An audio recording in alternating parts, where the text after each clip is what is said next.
They say when you wear Black Power Media gear, you can accomplish anything. You can play any and every position. Coaching, to kicking, to receiving, to running and juking. And oh my goodness, I see that again in slow motion. Get off me. And you're going to have a lot of haters coming at you, but what you got to do is you got to shake them off, and get to your goal and accomplish it. And when that's done, it's a beautiful thing. I'm talking about going hard, extra, for that extra point. And when it's done beautifully, you talking about touchdown. Oh, and the crowd goes wild and they're celebrating with you and everything.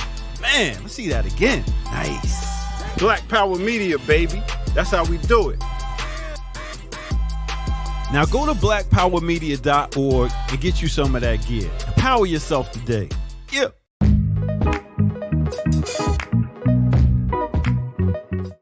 You got to earn your liberation. All right. What's up, world? Welcome to another edition of Earn Your Liberation right here on BPM. I am Jared Ball. Very happy to be your host. Co-host, I should say, right here with Brother Diallo and soon to be, hopefully, Geechee. What's up, Brother Diallo? How you feeling this morning? I'm good, man. Waking up to negativity, man. Negativity? Yeah. No, man. It's a beautifully positive Friday morning, man. Okay. Let's run with that. So first you said off air the negativity is that Eastern Standard Time is Eurocentric. It is, man. It ain't fair. What's up, good people? Remix is coming on in. What's good? It is Eurocentric, 8 o'clock Eastern Time. Greetings, everybody. Please do like, share, subscribe, put the live in your socials, and invite others to get some of this boom bap breakfast. We have a packed show, a lot to get to this morning. And as Diallo said, it's just all positivity, man. Was it something in particular you had in mind, or was it just general? Nah, man. Some dude on Twitter, some irritated bowels genie fanatic. Oh no! Is saying that wants to hit me with a baseball bat or something. What? Yeah. So he says, number one, he doesn't like the fact that I call the irritated genies the irritated bowels genie. Mm-hmm. And then number two, he says that, when we were discussing the irritated bowels genie's wife and her testimonial about his years of abuse and intimidation and harassment, that we only heard one side of the story. So it's not fair that we only heard the victim side of the story, and we should go and listen to the abuser, I guess. That's what he's suggesting, that we hear, that we can't make a conclusion based on just hearing one side of the story. This woman talking about her years of abuse that she was subjected to at the hands of her husband. So he said, we're not being fair. Did he supply, or she, or did this person supply any links? Is there a series? Did Jeannie do a response series to his? Yes, he did respond. Mm-hmm. Yeah, I did see his response, but he just leveled accusations and condemnations, but he didn't deny. Even when he sent us that cease and desist letter, he didn't. When I called him a wife beater.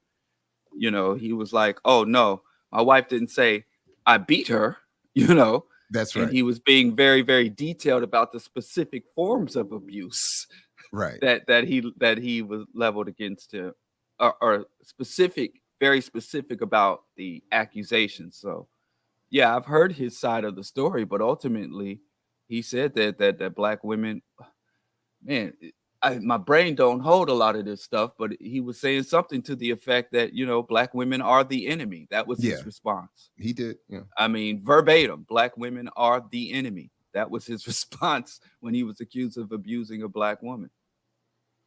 And he's correct. She in saying that she did not accuse him of physically beating her. But if you listen to the full explanation of her story, she concludes using words like he's an abuser and other like phrase. I can't, like you said, my brain doesn't retain all of it either.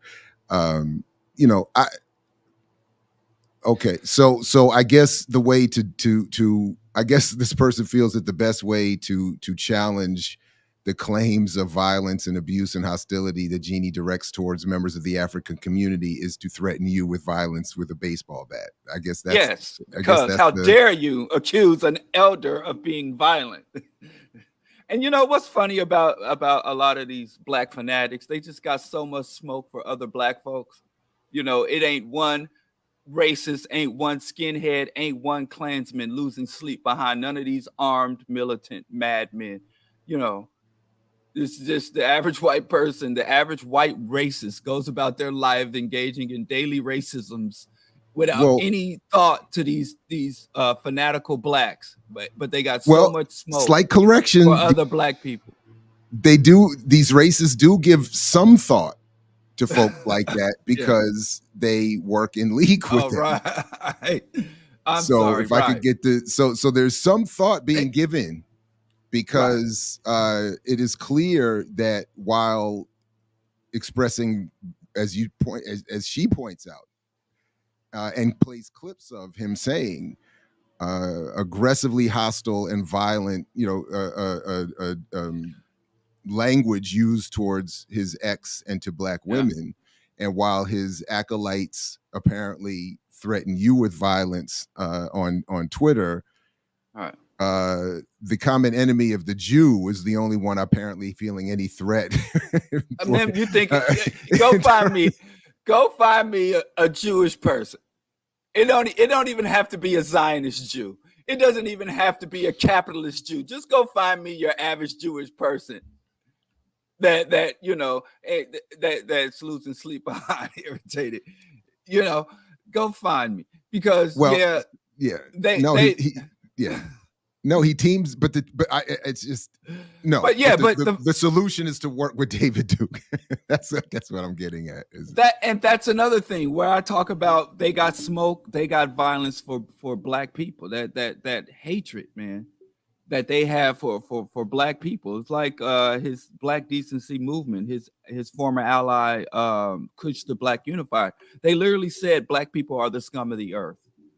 Yeah. Went back, irritated Jeannie and Kush the Black Unifier, the straight black pride movement, the Black Decency movement, which preceded, because what they do is mimic the white nationalists. They for years, that's what I say, all they do is mimic white nationalists, white conservatives. And so before the straight black pride movement, they had the Black Decency movement. And this was on some Bill Cosby stuff, like, because of our failures to speak standard English, we're not pulling our pants up, and young girls' proclivity for eyelashes and fingernails, all that stuff is the source of our oppression. And they just find every time they go to look at black problems and they look for black solutions, it always concludes that it's black people that are the problem, and attacking and targeting black people is the solution. And it seems like their hostility and rage towards whites and towards the system is not that the system is predatory and oppressive. Their rage for the system is born out of their exclusion from the system. Their hatred for the system is born out of their exclusion from the system, not born out of the ravages of the system on vulnerable people. And I think it's sad that so many black people miss that. If you see someone out engaged in predatory, oppressive, greedy, extractive behavior, and you get mad because you don't want them to be in a position to victimize others, as opposed to those victimizers don't allow you to play in the little reindeer games. And I think we just, whenever we look at someone speak on our behalf or claim they're acting on our behalf, we never really evaluate what their real motivation and what the real outcomes of their ideology could be. Well,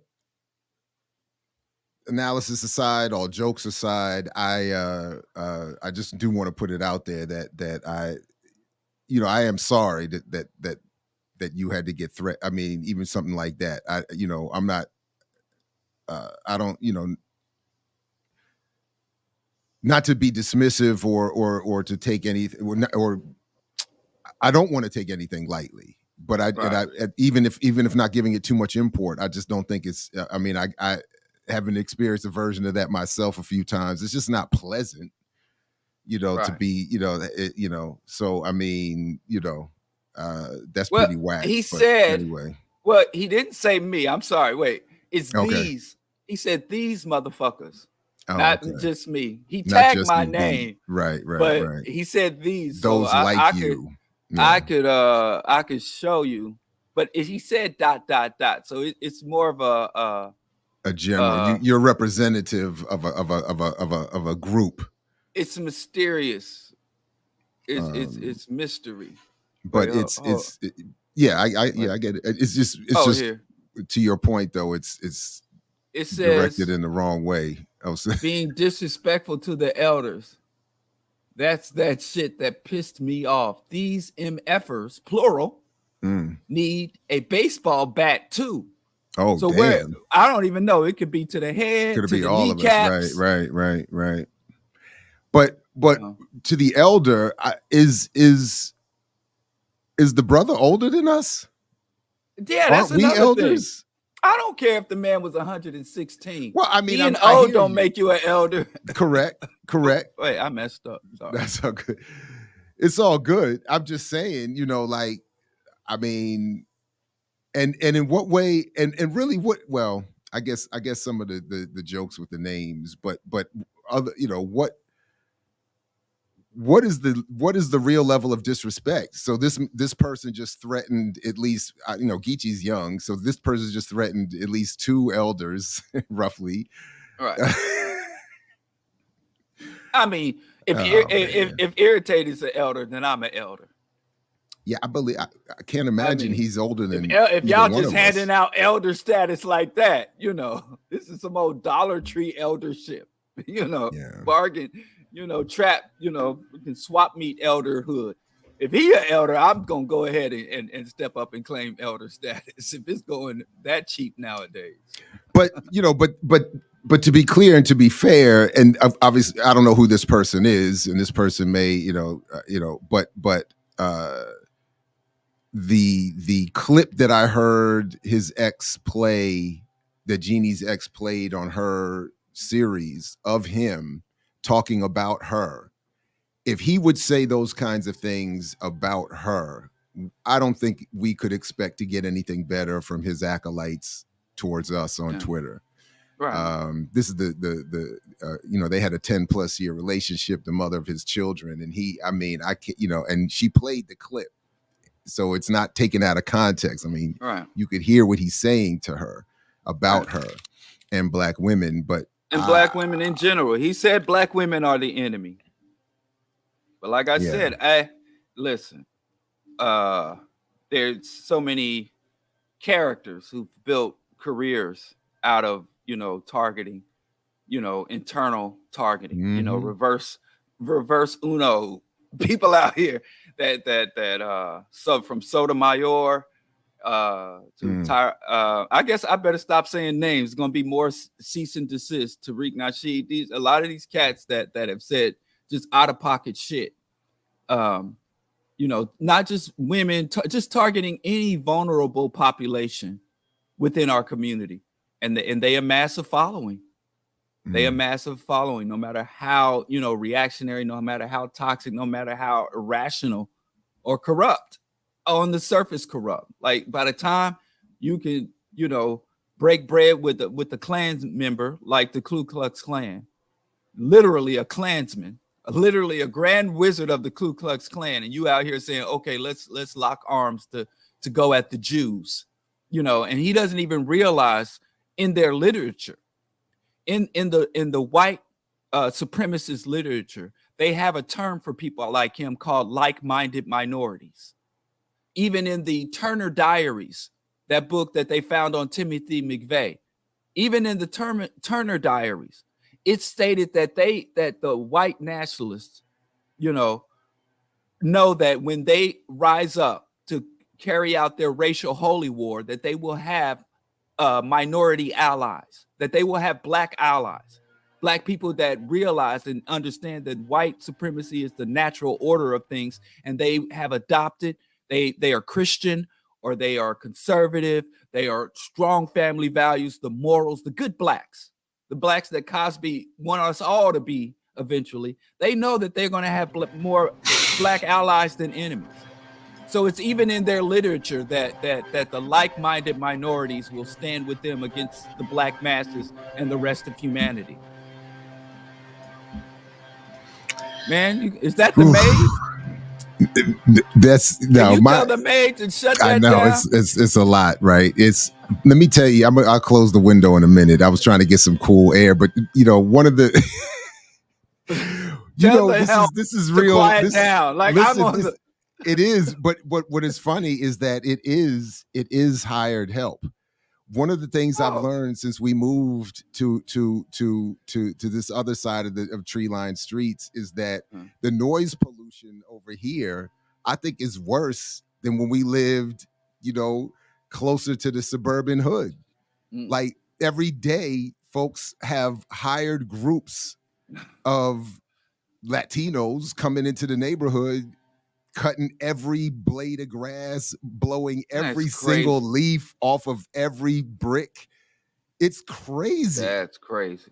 And it is. I actually have, it's inappropriate given the context of the world for me to have these complaints, but it is annoying. It's like, it's not kids playing. It's not cars. It's not basketballs or, games outside that, right. It's this. And it's every day. And I'm like, literally every leaf got to be off your lawn. Every blade of grass got to be. Well, at least you're blaming. Right. Well, what's even more frightening is here, I'm on the south side, but we have contractors that come and because, it's homes and condos and it's mixed use property here. But even during the smoke, the toxic air alert, where Chicago had the worst air quality ratings in the world. People were outside cutting grass and leaf blowing and just out there just doing manual labor because I don't know what this war against foliage is all about. That's what I'm saying. That's what I'm saying. People hate, like, why do you rake some leaves? Analog low tech? It's never like a rake. Or, you know what I'm saying? Like, it's not even like a bag and some gloves. It's always some gas-powered blower motor. Strapped to your back with the exhaust right on your cheek. The exhaust come right on your cheek. Yeah. So I'm like, anyway, no, Yipper, I'm not hating on immigrants. That's messed up. I'm not hating Who on said immigrants. How do you even know that? I can't stand the immigrants because I said it's Latino workers. Oh, how do you know? That's what it is. I don't have a problem with them. I have a problem with the noise that's attached to the work, and maybe I have a problem with the relegated labor force. I mean, I have a number of issues, but I'm just starting with the simple first world complaint, the tree-lined street complaint of the noise pollution. Can we just? What happened to the kids outside playing in the leaves or just getting a bag and some gloves? Like, it's like we got to have, and not just one, it's like a team, a whole trucks pull up out here. Yeah, professionals. With the when I was a kid, where are the nephews? When I was a kid, I was the one doing all the manual labor. Scrubbing out people's basements, raking leaves, shoveling snow. It was the children. Whatever happened to? Thank God for the Republicans because they're bringing back child labor.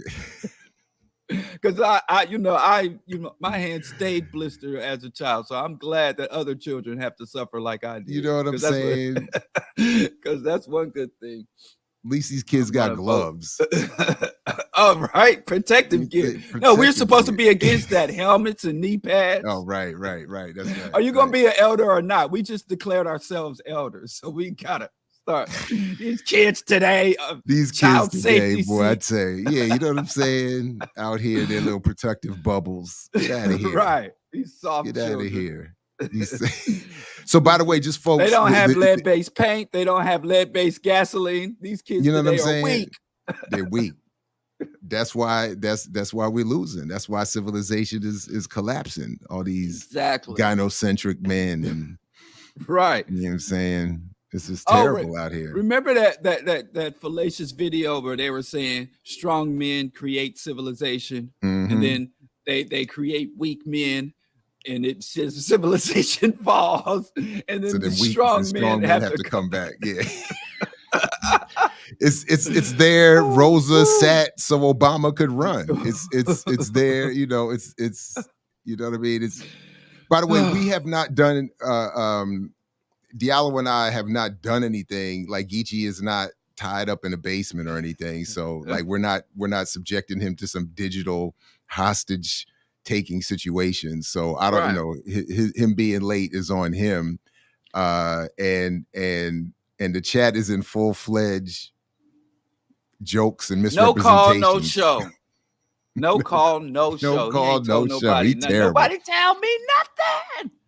And yes, Yipper, I'm paying. My background is a tribute to Amazon Prime Day and to the world of commercialism in which we reside. And if we have time, I do want to. I did do some research.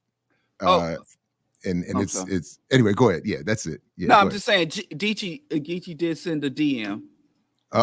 Okay, he said he said he just had to call a few Ubers for some ladies that he was entertaining, and the Ubers are running a little late. So when the gig economy is a problem. He's got some Ubers to call to send some people home, and when they are situated, he will get on.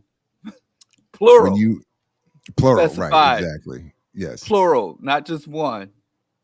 So, yeah. So is there anything you wanted to start with while we wait for him? Should we just jump right in and let him catch up? I'm off my square, man. I just want to know what the dude want to do with the bat. You know,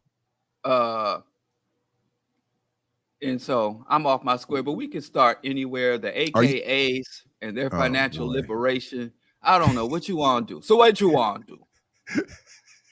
Like you said, it's so much mess. It really is a lot of mess. And somebody, I got to check my email. Are you meaning to share this screen you got pulled up in the back? No, I don't know how to take it away. I just wanted to make the threats public. Yeah, I can't. I don't know how to do it either. I don't know. Anyway, hold on. Oh, here we go. There you go. All right. Done. So we do have this this story here. Alpha Kappa Alpha Ski Wee becomes the first sorority to own a credit union.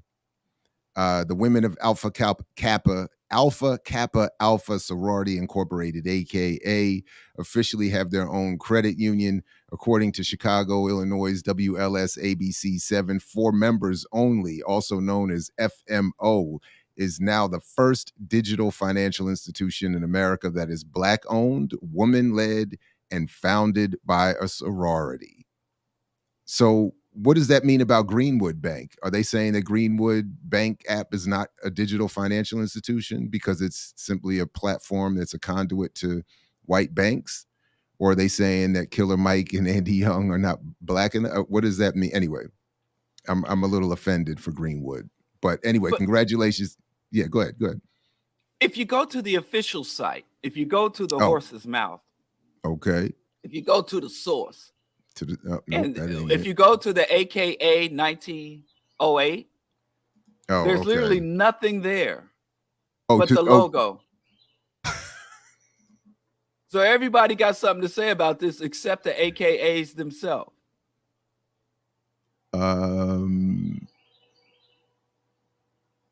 If you go to the link, you go to programs. And FMO Credit Union. And you scroll down. Nobody tell me nothing. what? Nobody tell me nothing. Like they're like, yeah, everybody talking about it except them. So it's coming soon. Details are coming soon. Mad peculiar. While all these various sites and all these blogs are like, yes, their sisters are doing it for themselves.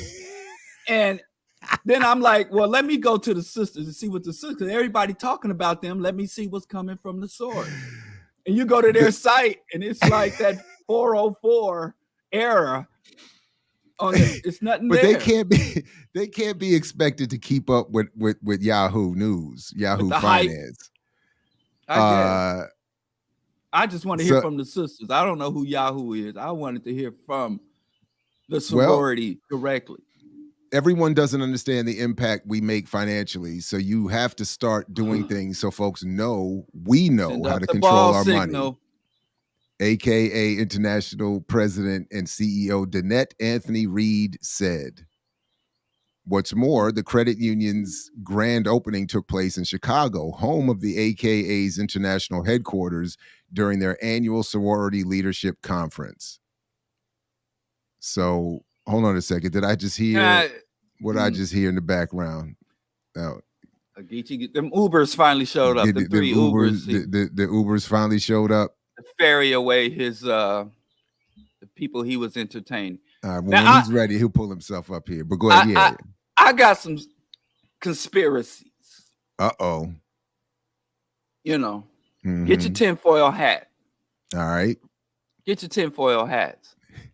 Now, I didn't talk about this from the get-go because I'm a hater. You know, I admit it.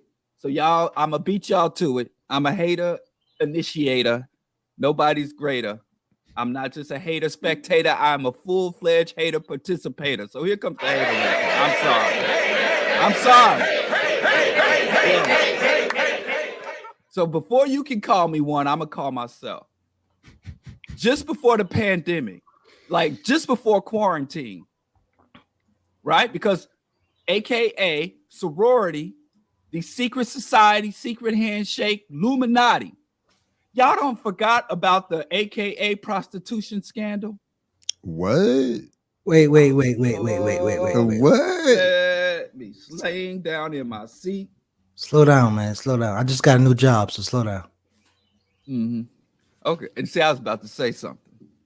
Ooh, wait a minute now. Wait a minute now. Wait a minute now. Let me just adjust my collar. So we got to go back a couple years. Let me adjust my collar. 2019, we got HBCU Buzz, AKA ringleader charged with 6 counts of prostitution and more in FVSU pimping scandal. Wait, they had a ranch? 7 people are facing jail time due to a scandal that rocked Fort Valley State University. According to the Atlanta Journal-Constitution, Alicia Jeanette Johnson, 49, allegedly served as ringleader in the prostitution ring. Johnson, who served as an executive assistant to the president of Fort Valley State University and was a graduate advisor to the Alpha Kappa Alpha sorority, allegedly performed sex acts in exchange for money and helped to provide prostitutes to prominent men in the college community located south of Atlanta. The 6 men included these men here, where she has been since charged with 6 counts of prostitution, 3 counts of pimping, and 2 counts of solicitation of sodomy. 6 men were also indicted in 1 count each of solicitation of sodomy. Johnson faces a maximum of up to 12 months in prison and up to $1,000 fine per count. Yikes. And whoops. And so I'm just saying we just gotta kind of figure out who's going with this economic empowerment, this economic liberation. We got to figure out who they freeing us and how they intend to do it. And that's not just it. Hazing has been banned for years. Hazing has been, they have an anti-hazing policy, but the AKA, which we mostly associate hazing with fraternities, but these sororities have had intense hazing and, sexually exploiting the women or putting the women in sexually compromising position have always been a major part of the hazing rituals, where there have been suicides and women who have suffered lifelong PTSD from the hazing. So if we go back to that, it seems like these sororities are doing this, we want to help the community financially. We want to put our best foot forward. It seems like some kind of rebranding and trying to polish their image more so than really making moves, never faking moves. So that's all I'm saying. And it ain't like, and this is just going back 2, 3, 4 years ago. If we push back further with their colorism and their classism, you know, I just say I'm not the biggest fan. I don't think these fraternities or sororities are really a source for anything besides dysfunction for by and large. You know. Damn. But hateration in hater session. So now we can go and cheerlead for the woman on Black. Now, if you'll excuse me, I'm gonna go take my throne because I'm a shoo-in for Hater of the Year. So I'm just saying, when we're gonna partner with these people, just know who you're giving your money to. That's all I'm saying.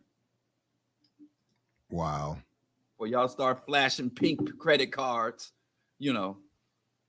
Or y'all start, you know, I've been in spaces where Black people are like, everybody pull out your card, pull out your Black card, pull out your Black bank card. And the Black bank wasn't Black owned, and the Black bank was on the cusp of insolvency. But everybody in the community was encouraged to go to this Black bank that wasn't Black. And they say, pull out. So, you know, the next time I'm in a room, a gathering of Black people, and we all pull out our pink and green cards, just know who we getting in bed with.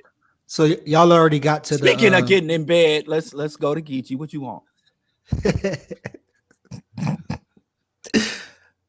That's not funny. But anyway, y'all already get to the white bank that's behind them already? You already got to that? Behind what? The white bank that's fronting their banking app or whatever you call it. This is Black and it's woman. Ain't nothing else. Ain't no men's, ain't no whiteness. Leave that alone. Oh, my bad. Maybe I went to looking too hard and I found a bunch of white men and women behind everything. So, oops. But I'm not. I'm not. Explain? Yeah. Click that link right there. So obviously, you know, it's a link? banking app. The link that I just sent in private chat. Oh, well, I mean, you have the same capabilities, right? You could just pull it up. I don't know why I keep getting reduced to the button pushing. Listen, Jared. God damn it. Let me tell you, Geechee, you got here a little late. Jared had to spend all morning arguing with his help. You know, his housekeepers and landscapers. So he's a little perturbed. Yeah, I'm a little perturbed, man. You know, he was out there with his newspaper, his coffee, his robe, and slippers, screaming at the migrant workers. I mean to have so. But anyway, he's gonna be a little short this morning. I'm a little my temper's a little, I don't have a lot of patience this morning. So but I didn't see. So how do we know that this is connected to the women, to the AKAs? Break it down. So this is who they're partnering with, just like with Killer Mike and them when they do their little banking with Cuddly Mike. My bad, Cuddly Mike, Cozy Mike. Just like when they do their banking with the larger white bank, it's the same thing with this banking app. They're connected to this actual group who help. I think they've been in the business for like 35 years or something like that, in banking business. But that's who's behind them. Because I actually was trying to look for the rates. So how did you get there? Because the Yahoo story doesn't mention Aurora. And the AKA website don't say nothing. And the AKA website has even less. It says, "Don't believe me, just watch." On there. Well, when you hold on, I'll get you a link. It's not that I doubt you. I just want to make sure I do want to. I would like to see the dots get connected, and I just missed that part. That's all. And and as Diallo was saying, we just had so little information. Right? Yeah, I mean, I was trying my best to look for all of the information there, but I did find FMO Credit Union. And who is this? The Aurora? Is this Aurora? Is that what it is again? Yeah. Yeah, Aurora. Yeah. Let me see if I can just pull this up real quick. Okay, there it is. Okay, I got it. Hold on, here we go. So it's not that I doubted you. I just wanted to get but here it is. So Aurora, everybody, like Diallo, as you're saying, everybody but the AKAs is proud of this apparently, because on Aurora's website, they're promoting it. They had, for members only FCU until the AKAs claim it. You know, I need This a is all paternity fake test. news. Yeah, Right. yeah. I need a modernity test. A modernity test. You are not the test. Right, because until the sisters claim it, they ain't claiming nothing. They just like they said nothing. Just hold on. So everybody talking about this except the AKAs, which is weird as hell. And who is CSPI? A product of CSPI. They kind of it's, I guess I don't know if it's a merger, but it's kind of the same thing. But I did see the little press conference from AKA the sisters. All we're saying is they didn't put it on their website, though. That's all we're saying. There's a link to it. Well, the website is not even up yet. It's still coming soon. So they, they're that's what we're saying. So like, that's why listen, y'all gotta be patient with Black businesses. We just getting started. I'm actually a janitor at the bank now. So yeah, I got hired this morning. That's why I came late, because I'm a janitor at the bank. So this is a Black woman version of the Greenwood Bank app, and it's and maybe I guess how are they? I have to look more closely. But how are they defining themselves as a credit union? If are they? I'm just Alpha Kappa, the oldest Greek letter for members only federal credit union based in Chicago. Yeah, their headquarters is right around the corner. Yeah, I go by their headquarters all the time. It's entering just financial catacorner services to build wealth. It's catacorner to the Obama shrine. They're building some, temple to Obama over there. I remember why I found it because they are controlled by the National Credit Union Administration, and they granted them a federal charter, and then from there that's how I got to Aurora Bank being the. Oh, that's good. At least that means the deposits will be FDIC. So, just in case there's some shenanigans, you'll get. But then it's the CEO of CSPI that's saying our Advantage team looks forward to exceeding our clients' expectations by providing a first-class digital banking experience. Mm-hmm. So they're saying we're welcoming the FMO credit union to CSPI. Listen, calm down. Just like when your your auntie go to church and she go to church, but it's not Sunday, and she goes to some meeting in the back room, not in the main, worship hall, but in the gathering community rooms at church. And then she comes back home and calls your mama or calls you and say, "Hey, nephew, I got a business that I'm starting, and you can go to my website." And it's like bathsoapsandsalts.com/ and then you put in my administrative code. It's like it sounds like these type of, especially financial services, are like this set up like those pyramid schemes where they let you put your name on everything. They pretend like it's your business on the front end, you the face, but behind the walls, it's this whole, apparatus that you can't touch. That's what it's sounding like. So, and that being said, the Bro Diallo Bank will be live, going online. You can make your deposits because we need our own banks, y'all. Wow. We need to bounce that black dollar. Yeah, it's like Avon type Herbalife. Yeah. On their little Mona V. On that interview, I started to call what do you call this? The ball. What is it? The ball signal? Yeah. I started to call the ball signal on that interview because the ball signal has already gone up. Yeah. Yeah, they had like a little press conference. I could send that to us really quick. But they I guess the founder, the founder and the bank CEO or executive director, whatever, they all had this little press conference right here. Like I saw the news clip, but this is the longer one, and it should be starting right at the. It's starting right at the. Focusing on key strategies to close the wealth gap, including strategic savings and investing, legacy giving, and business ownership.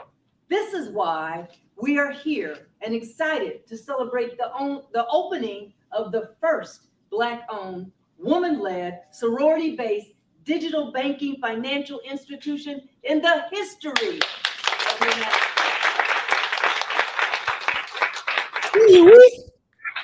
So, but just real quick. So on the picture here, you have this side is the AKAs, right? And then this side with their black representative is the banking group, right? That's what it looks like on this picture, right? Or are we supposed, because that's why these sisters are in green and these from here looking white women are in regular business attire, right? Isn't that what am I seeing that? Mm-hmm. Okay. I don't know, That was right here. Dedicated but speaking of yeah, go ahead. Speaking of pink and green, I don't know if y'all remember when after Breonna Taylor was murdered by the pigs and the rest of the people, they encouraged people not to wear their letters at protests. They said you can wear pink and green, but do not wear anything that represent that you are part of our organization. They got a bunch of backlash, and then they silently pulled back. They never said, they never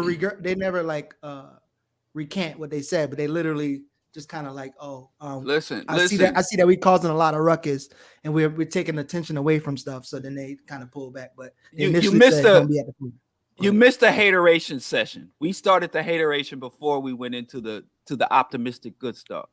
Oh, it's an order. There's a process. We already talked about the AKA prostitution scandal, pimping out its initiates. We already talked about the hazing and the suicides and the trauma. You can't come. Hey. That's Ice-T, by the way. Yep. Ice-T done broke my heart, man. But I ain't gonna talk about it. Let's stay focused on the mission. All right. Just leave that one in the chamber. So the hateration, you came too late for the hating session. Now it's all about the praise and optimism of Black financial power. What do you say? Closing the wealth gap. They're gonna close the wealth gap chasm. So, woman-owned, Black-owned. What do you say? Sorority-owned. First, we got another Black first. Y'all got a thirst for Black first. Shoot, I mean, it's 2023 and they still pulling thirst out the bag. First, they were like, wow, all y'all people who thirst for Black first, you got another one and another one. I thought the Black first ended with Obama's election, but I suppose not. Well, but you do know that we have there is another Black first and a BPM first. That we can announce because that's somewhat related, because reported this month in BlackEnterprise, 9 Black wealth building podcasts to help get your money right. Okay.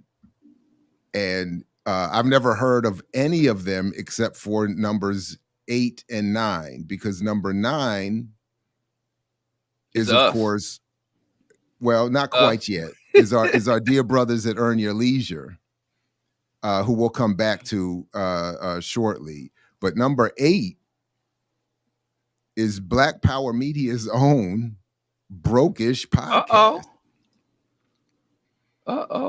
Hosted by Amber and Erica, Brokish engages listeners with conversations of America and the effort to keep Black people in a place of brokenness. Erica and Amber have blunt, open talks about money, wealth building tips, and financial myths that run rampant. So shout out to Erica and Amber for, I don't know why the stream isn't showing up, but shout out to Amber and Erica. And I don't think this is what continues to confuse me. I don't think they are spelling her name right, because Erica does not have a C in her name, but that has continued to that's, but anyway, but that said, shout out to them and congratulations. I did get to talk to Erica a little bit about this yesterday, because something that I was trying to wait for her to announce, but she's just being too slow. She had given me permission, but she's just being too slow. But she's a little bit concerned with their inclusion on that list. A little bit like, I don't know that they're paying close enough attention to what we're doing and noticing the differences. But I am very happy that I will share that with you all, that the reason we were building yesterday, and there's something that I'd like to share at some point, some work that I had to look up on behalf of her project, is that I have the honor now of serving on her PhD committee as Erica pursues her doctorate. So we are working on, I'm playing a role in helping her produce some work in her dissertation, which will involve something around financial literacy. And to that end, she's had me doing some homework, which is a mess, pointing us in, so if I can, I'll just quickly share. I don't want to spend too much time. We can always come back to it, but the world of financial literacy is flat world. It is a flat world. Well said. And the way I wanted to frame it was that, we talk a lot about here, like what EarnYourLeisure and others in that list of BlackEnterprise are doing, and what the AKAs are doing, what Greenwood is doing, and all. We talk about and their idea, and Hill Harper, the new Senate candidate, that leaves out all of his Bitcoin and Satoshi promotion and all his campaign materials. But, they keep talking about financial literacy. And as we talk about, and we'll talk more about this morning, a lot of what fronts as Black enterprise is really backed by white capital, white tech, white ownership, white investment, white benefit.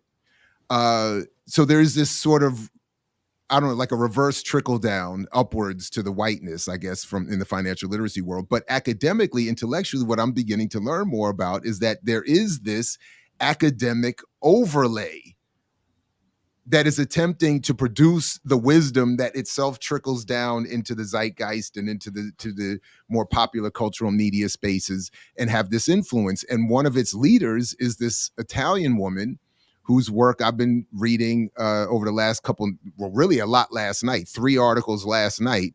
Anna Maria Lusardi, who teaches right down here in DC, and I think George Washington or one of these in DC. And in this, as she writes here in an article this earlier this year in a co-authored piece, the importance of financial literacy opening a new field. She's talking about this new field of financial literacy, and I won't go into too much right now. Again, we can always come back to it if we want. But the simple point is that this field is looking to, on the behest of and working under the auspices in some cases of the investment world, is looking to shape an argument that essentially does all the things that we talk about here. Blame poor people for being poor, blame poverty on a lack of financial literacy, and defining financial literacy as not as we might, but as understanding the basics of what, for instance, interest rates mean and mortgage payments mean and savings accounts mean and having a savings account, all of those kinds of things. And they've created this mythology that, again, with using quantitative data methodology, that, all of this that looks good and is intimidating to people who are not familiar with how research is put together. And, it comes along and simply says, essentially, as they define financial literacy here, we mean the knowledge of and ability to use fundamental financial concepts in their economic decision-making. What they ultimately say is that poor people, Black people in particular, women specifically, have a lower financial literacy rate, which means that they know less about how the economy works and therefore make poor decisions and therefore lead to their own poverty. All right. So it's another fancy way of giving legitimacy to all of the capitalist world's claims that if you haven't succeeded, then it's because you haven't made the right decision and because you are financially illiterate. Nothing about. I mean, it's so. And then as I look more carefully at her work methodologically, it is so wildly flawed. It's based on survey questions and asking people, "Do you know what a mutual fund is?" And if you don't, then they look at your income and say, "Well, that's why you don't make any money." And then, of course, they rate Black people as having lower financial literacy scores, and then connect that in the reverse way to their absence of wealth or income, instead of saying the reason people don't maybe understand how the economy works is because they're kept out of it and willfully made to be poor, and instead she and her crew have reworked the claim to be, you would be better if you were more financially literate. But at the same time, in a very slick way, she never makes the argument. She never demonstrates a connection between wealth and financial literacy. She just keeps saying things like, in all the work that I keep looking at, maybe it has something to do with this. It is more likely that this would happen, but not considering anything else. So, and I'll stop here, but when in one of the last articles I was reading last night, in the claim of that women are worse off in terms of financial literacy, which leads to increased debt at the end of their lives, instead of looking at the data that talks about how women are unequally paid, kept out of certain industry, don't have, particularly Black women are not inheriting this, that, and the. Instead of looking at all of that, they just simply do this thing of saying, again, if they score poorly on our PFIN and big 3 question survey, they don't. This is likely what has led them to be in the debt that they're in at the end of their life. Nothing about, again, anything else that might be impacting it. Nothing about collapsing markets, unequal access, unequal information, patriarchy, capitalism, white supremacy. None of that is necessary to make the vague claim, which is never supported. And then you know what else she does? She just references her own work all the time, and it's like this. It's a cycle of saying the same thing over and over and over and over and over again. And then referring back to oneself. And that's how, so when Erica said, man, she's got like 70 articles, I'm like, no wonder. A bulk of them are co-authored. They reference her previous work. They're in non-peer-reviewed journals. They're appearing in places, whether as working papers or literally sponsored by TIAA, investments and all this other kind of stuff. She openly praises how people like Bernanke and other, elite World Bank institutional type people are praising financial literacy well, of course they are, because as they extract and abuse labor all over the world, they want to turn right around and use your work to say, no, they're not poor because what we're doing, they're poor because they just don't understand. They're not literate. So we need more education, more classes. It's the economic version of, we need more funding for more training for the police, because that's the solution to the abuse of Black people. So it's and I'm gonna pull up one other thing here, but just to show you a little bit more of what of how they do this. But it's so anyway, go ahead. Yeah, go ahead. Now, before I say what I kind of saw in there, I want to give a shout out to Elon, who we're the first podcast who got something from the AKA Bank, right? So we got an AKA member who gave us $10. Appreciate that. So shout out to BPM. Ski wee.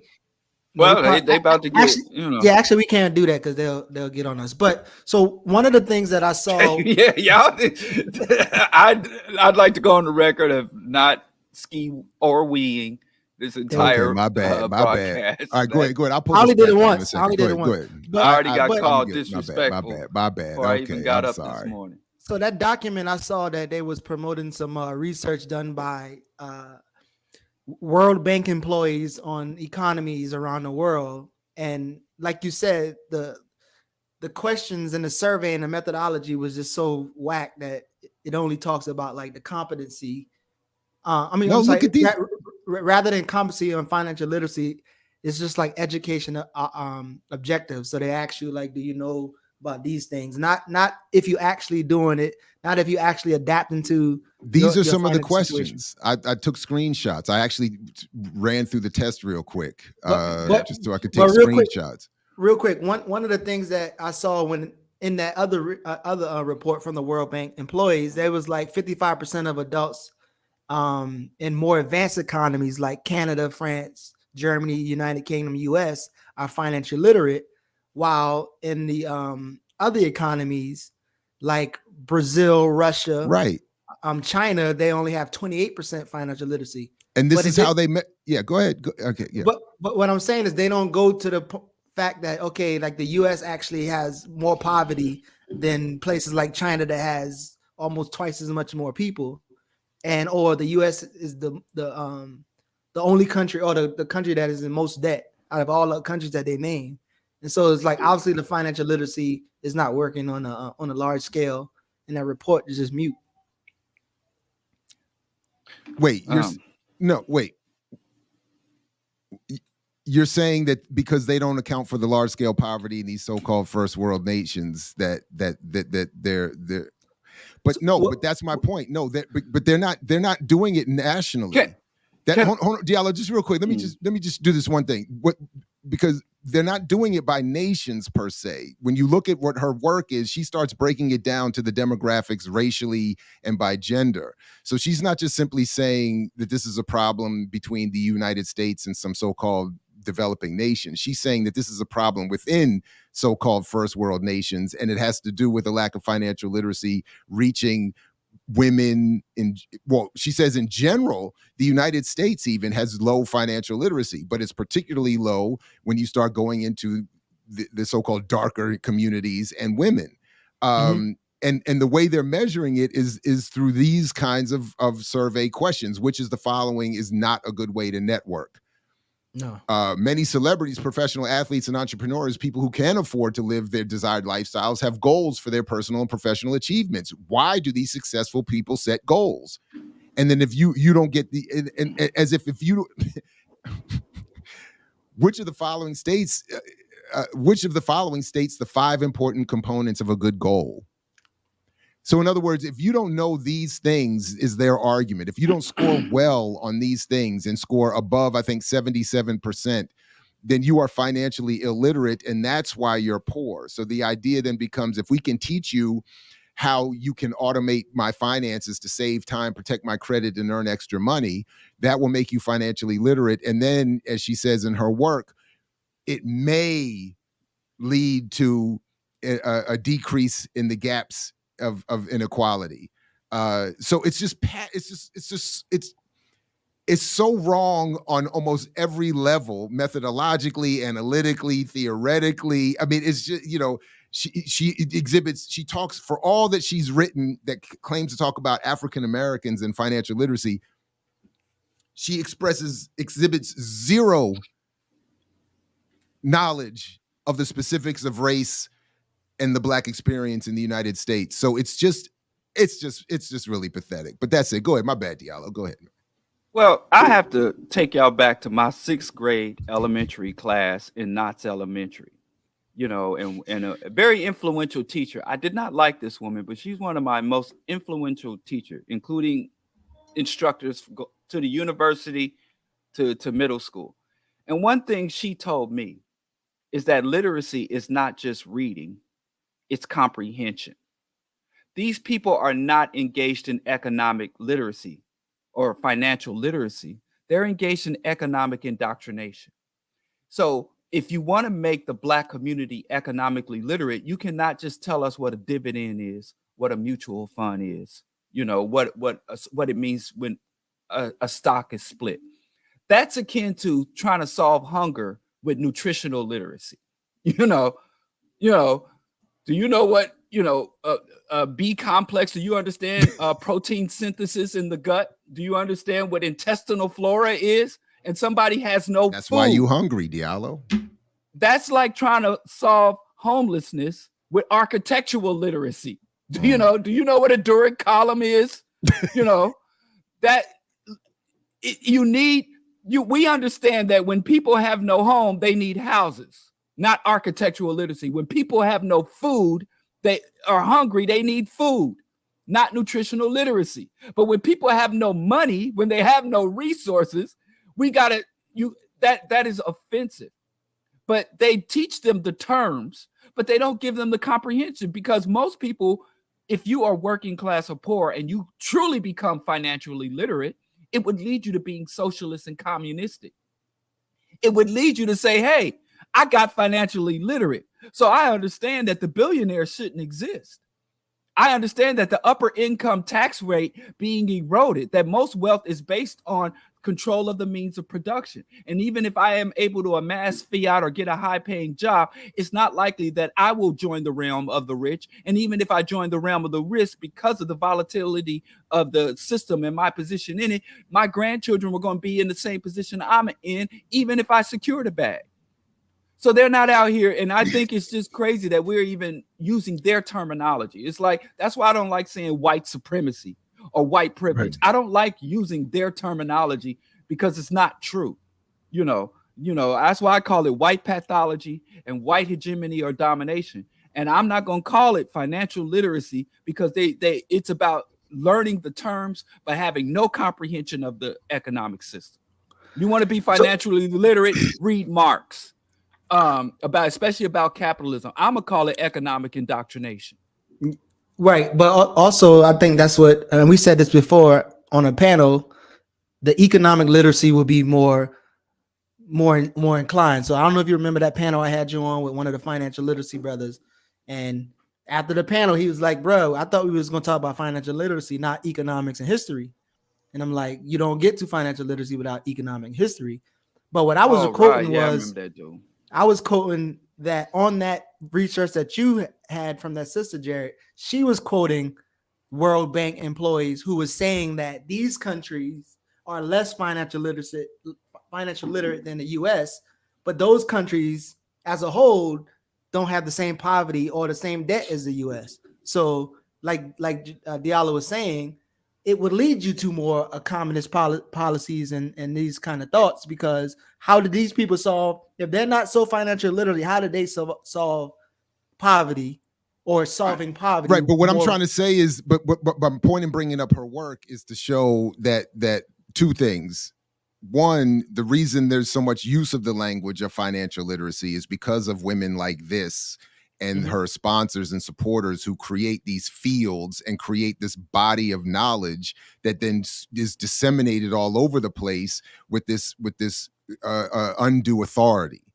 And the second point is that what I'm trying to say is, Geechee, she's not including any real economic analysis in an attempt to reach a conclusion about inequality. She is doing what Diallo is saying in creating economic domination and indoctrination through the false claim of financial literacy. So like when Erica sent me that article a couple weeks ago with the dude who is writing about the indigenous folks in Canada, and talking about financial literacy in the context of literacy arguments in colonization, connecting this argument about financial literacy to the way colonizers have said, well, you don't speak my language, that you don't speak English or French, or so therefore you are ignorant and deserving of this abuse. This is the financial equivalent. And that's all I'm trying to say. So she's not in, that's my point, is that for all of the attention she gets and all of the awards and the recognition globally and the references, she is all over the place. And the reason is because it contains zero substance and does everything analytically in terms of framing for those in power what those of us down here end up dealing with. So then when we go on our rants against whoever, they are, whether they're aware of it or not, they may not even be aware of it. They are responding to a universe that has been created for them by people like this when they come into spaces around us talking about be more financially literate, and they get funded to do so. It's in part because of the field she's helped create and she takes credit for. So when people talk about all these schools around the world using financial literacy programs, she's taking credit for that. She and her crew are saying, we're the ones getting governments to do that. We're the ones getting programs sponsored by businesses and banks and corporations to go into your hood and teach you financial literacy training. Anyway, so that's what I think is maybe the only real value of being introduced to her work. Yeah, sorry, go ahead. You know, did y'all see that interview between Tony Yayo and Mike Tyson? Oh no. You know, it's funny because my wife and I, we opened a vegan restaurant over a decade ago, years ago, when we was in the food hustle, and we went for a loan. And the loan officer told us, well, there's this program you can go through for minority business owners. And if you go to that program on financial literacy, you get this low interest loan that over a while, you don't even have to pay back, you know, low to zero interest loan. So we went through the financial literacy course as minority and woman-owned business, because we had to put my wife up front, you know, to tell the manosphere. So I was like, let's put everything in your name because you're a woman and a minority, double whammy. And so anyway, they told us all this shit that had nothing to do with nothing. We couldn't apply it because everything they taught us about financial literacy was related to corporations, how corporations, a corporate structure. We were trying to do a cooperative and worker-owned restaurant, you know, and so it didn't even apply to what we were doing. And we got the loan, we got that money, and we opened the restaurant. And if we had tried to apply the business principles and the business protocols and practices and the financial literacy that they taught us, as opposed to being more flexible and dynamic in how we structured and how we finance and how we secured supply and our pricing, because, you know, and all of that, we wouldn't have made it for all the years we made it. And we sold the business. It was very successful, but we were successful because we ignored all the advice. But when I would mention Mike Tyson, it's kind of like Mike Tyson and Tony Yayo were talking about their time in prison. And they were talking about whether or not R. Kelly would have a hard time in prison. And Tony Yayo was prison gonna be hard for R. Kelly. Prison's gonna be, it's not a nice place. And Mike Tyson was like, what are you talking about? Prison is wonderful. You know, it's like the best 3 years of my life were in prison. Prison was just fine. So that's like Mike Tyson giving you prison literacy. Right. Everybody going into prison ain't Mike Tyson. So you can't judge or try to make your experience in jail mirror Mike. You go into prison acting like Mike Tyson, you're not gonna have the same experience as Mike Tyson. First of all, you going in as an abuser and a molester, first of all, and you not Mike. So he definitely yeah. So he was literally like, and I'm like, Mike Tyson just couldn't see, like, what are y'all talking about? You know, like, what? That's not prison. Prison was nothing like that. You know, he's literally goes around like, it was the best, it was the most relaxing. I really got to know myself. I just really went in, and it was just the most serene, quiet, peaceful environment I've ever been in when I was in prison. And he really couldn't comprehend Tony Yayo telling him prison is a hard place. Prison is not a safe place. So that's what these financial literacy people, you dead broke, you know, you like me, you 158 pounds, you know, and you going into a situation with these 300 lean muscle, 300-pound killers, and they up here saying, well, if you just do what I did, you'll be okay. When you don't have the resources, the wherewithal, and Mike Tyson can stand there and tell you about all the techniques and all he wants, but there's a certain element that's missing. So it's really weird that so many poor and working class people buy into this financial literacy nonsense. So again, that's my point, though. I don't think it's to me, it's not weird. It's understandable given the process, this trickle down propagandized process that almost makes people feel that way. But I did get this sent to me just now from one of our erstwhile double O African producers, a clip that will truly explain what financial literacy is. And I think this is a good place to start. To explain to you what it is we do here. We are commodities brokers, William. Now, what are commodities?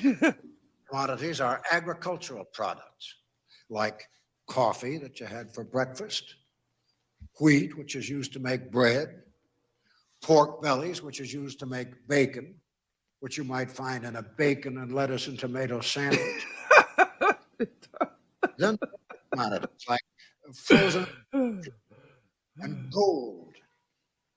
Though, of course, gold doesn't grow on trees like oranges. Clear so far? Yeah. Good, William. Now, some of our clients are speculating that the price of gold will rise in the future, and we have other clients who are speculating that the price of gold is going to fall. They place their orders with us, and we buy or sell their gold for them. Tell them the good part. The good part, William, is that no matter whether our clients make money or lose money, Duke and Duke get the commissions. Well, what do you think, Valentine? Well, it sounds to me like you guys are a couple of bookies. I told you he'd understand. I do love that movie, though. Yeah, a masterpiece. Yeah. And So, Eddie is just, man, Eddie's a comedic genius. Like, oh, yeah, I don't know what, and that's how they treat people. I don't know what a damn sandwich is. right. Yeah, you might understand it as a sandwich. And then, so this is anyway, so that's sort of the point. And in fact, that's a perfect response to this Lusardi research nonsense, that the idea that poor people don't understand. In fact, she doesn't even reference any of the work, for instance, from like, I don't know, you know, I believe Derek Hamilton has done this. I think even Sandy Darity has mentioned this, and others, that Black people, particularly working class Black people, have better rates of saving and responsible spending than whites. That's so again, it's not. This is not an issue of people being ignorant, and that's why they're poor. That so he's again, that scene perfectly does that. Shout out to the 00 African research team. You know, he said you use your language and your explanation, but I get it. And that's why at the beginning of the movie he's hustling, because he's like, this is my economics, you know, this is the only route I really have. Anyway. And I have to say this, you know, I've seen a lot of relatively economically, this is a relatively new phenomenon, where I've seen a lot of economically stable Black people go broke trying to get rich. You know, I've seen with my own eyes two professional Black people who they didn't own their own business. They both worked jobs with benefits and insurance and savings, and had relatively, you know, upper middle class income. And they were convinced via social media that everybody else was out there getting rich and getting paid and just living these wonderful lives on yachts. When, you know, my dude had a little fishing dinghy where he could go out in the Missouri River and fish off, but it wasn't no yacht off the Miami coast. But long story short, they ended up losing their home. They went and invested in these financial instruments. They got into crypto. They bought into several of these, I would call them MLMs, but not like, it was like more, they played them off as franchises. They bought into some franchise. I don't want to get too specific because, you know, I'm about to go to Kansas City soon. I got to face a lot of people that I've been talking about over the years. I'll be within access to them. But anyway, long story short, there's a lot of Black people in this financial literacy, like, oh, you are irresponsible if you don't try to get rich. If you just live a stable life, if you take rational and reasonable steps towards securing yourself and securing your family and your loved ones, you're somehow either a failure, or you're just missing out on so much more money. And I've literally seen people who had homes, 2 cars, stable income, you know, dental and visual insurance for their children, lose all of that shit, not because they lost a job, not because they had an ailment, but they started prioritizing and redirecting their assets towards these unstable get rich quick schemes, and it was all from financial literacy. So, right. So I saw a couple people. I saw a couple people mention Mersha Baradaran, but is there any other books or resources out there you think that you would point people towards to show them that financial literacy always have ulterior motives, they have political ends, and it has really nothing to do with preparing people for understanding how the economy works? So is there any books out there? I don't have any other than the second edition of the Myth and Propaganda Black Buying Power. I don't have any. No, I'm just playing. I don't have any. Seriously, I don't have any. By the way, 400 copies are being sent. I just got the number upped, apparently. Ooh. So we look at that financial literacy move.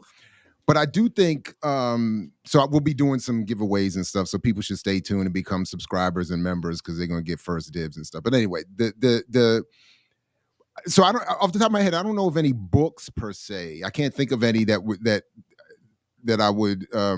Baradaran's is good, but I think collectively the work of people like Diedrich Muhammad, Derek Hamilton, the stuff that even comes out on inequality.org and Economic Policy Institute. If you the data is part of the argument that I'm making in my own work is that the data is already there. That explains how this is not an issue of a lack of literacy or intelligence that causes poverty. It is the work of the Lusardis of the world that is being promoted to intentionally act like that work doesn't exist. And that was one of the points I even made to Erica, just as a methodological point about research, is that the fact that there's no reference to any of these people in Lusardi's work, even as she's nominally doing things specific to Black people and economics. The white, I haven't even read that one. Thank you, Josh. I haven't read that. So that's a good suggestion, but I've read a couple things about it that spoke highly of it, but I have not read it myself. So thank you for that. Yeah, I read that one. Yeah. You did read it? Mm-hmm. Yeah, we read it as a group, study group. Right on. So anyway, that's the work is out there. It's in a number. There's a lot of articles and people doing the But anyway, thanks for that suggestion. Yeah, don't read Claude.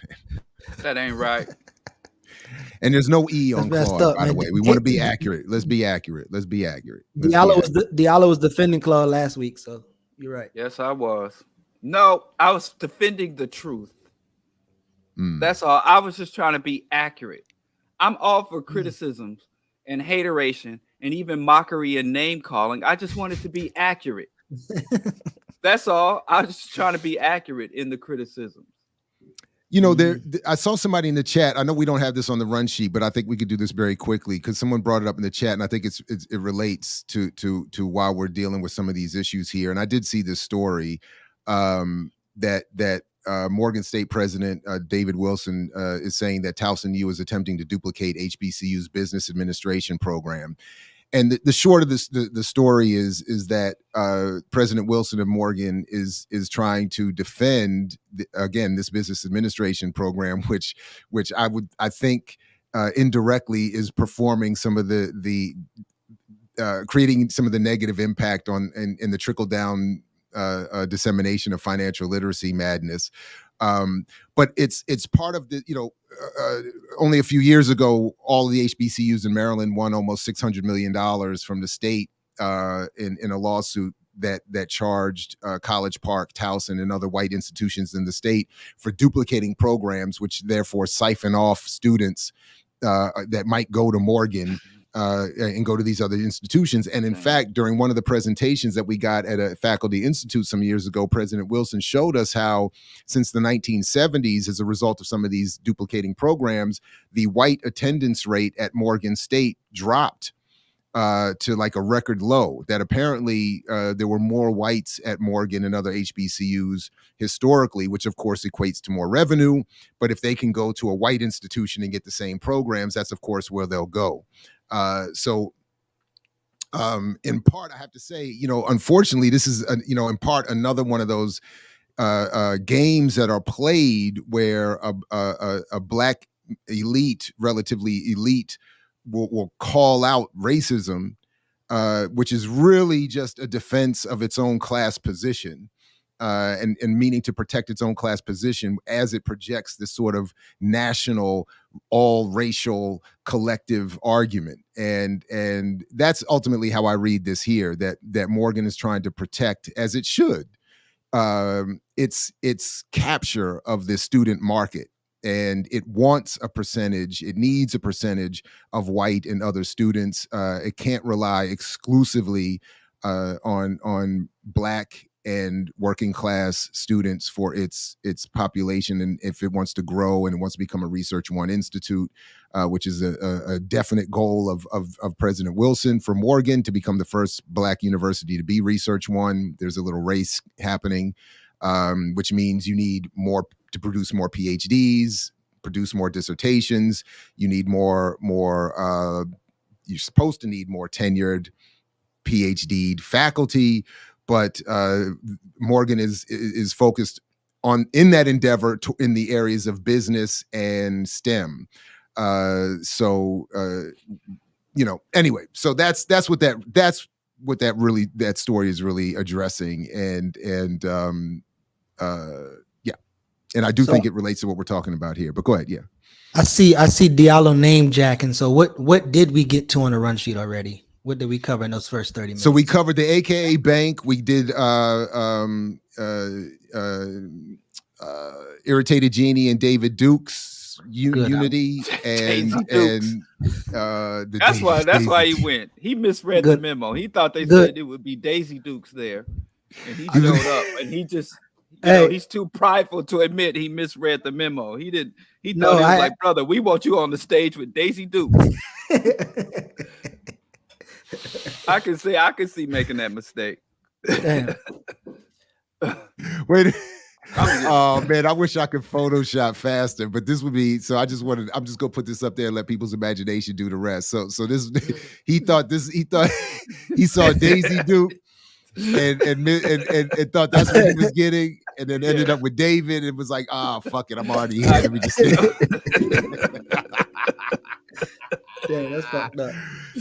So all right, so we did that. We did Brokish, getting earn your leisure status reference in BlackEnterprise as a top Black wealth producing podcast, and that's it. So we still have. Okay. Ice Cube, Boyce, Philly, Snoop, Hakim Adi, RobertSmith. We got stuff. We got stuff we can get to.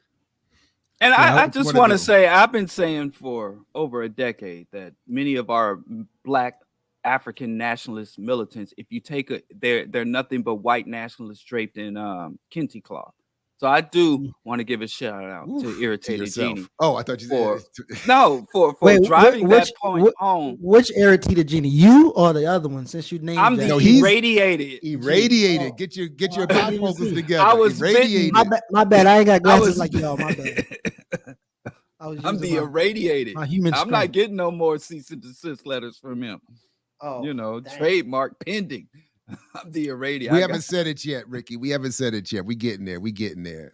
Yeah, that's what we were talking about, Chris. We already did this. We already covered this. You gotta hit the rewind and get back to the Jews of the problem.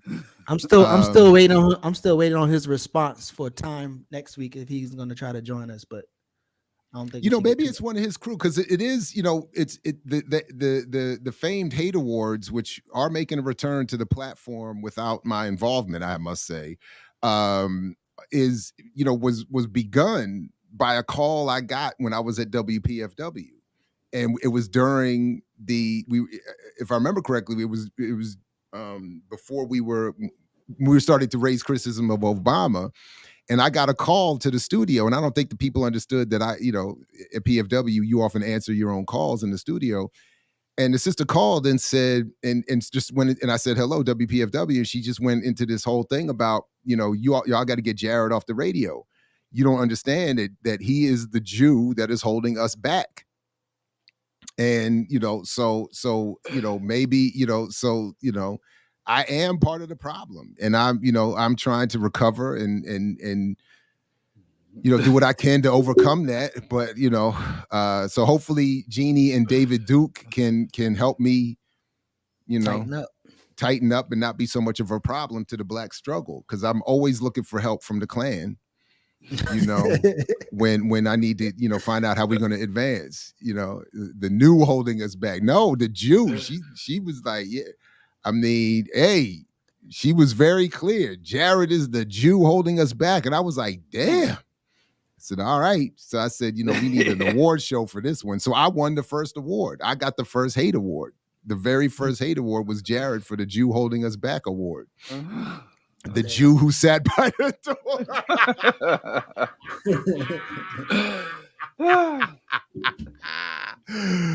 Yeah, I'm telling you. When you're going to resolve your internalized struggle? I know. I'm telling you, Shirley, it's rough out here. I be trying, man. I be trying. Anyway, that was hilarious. That was hilarious. I enjoyed the hate award. Yeah, thank you, TG. Way to stay with us. Our PFW massive, the half Jew. Yeah, it's woof. Anyway, and actually by Jewish law, depending on who you read, but technically by Jewish law, I'm a full Jew. Yeah, my mama a Jew, so I'm a full Jew. Ain't no half nothing. So get your hate right. Everybody get the hate levels adjusted correctly. But anyway, yeah, it's woof. Anyway, the Jewish and the Black was keep going.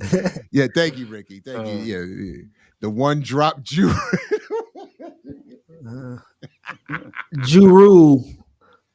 The one drop Jew rule. No, oh my God, this is great. This is great. Yeah, the African definitely.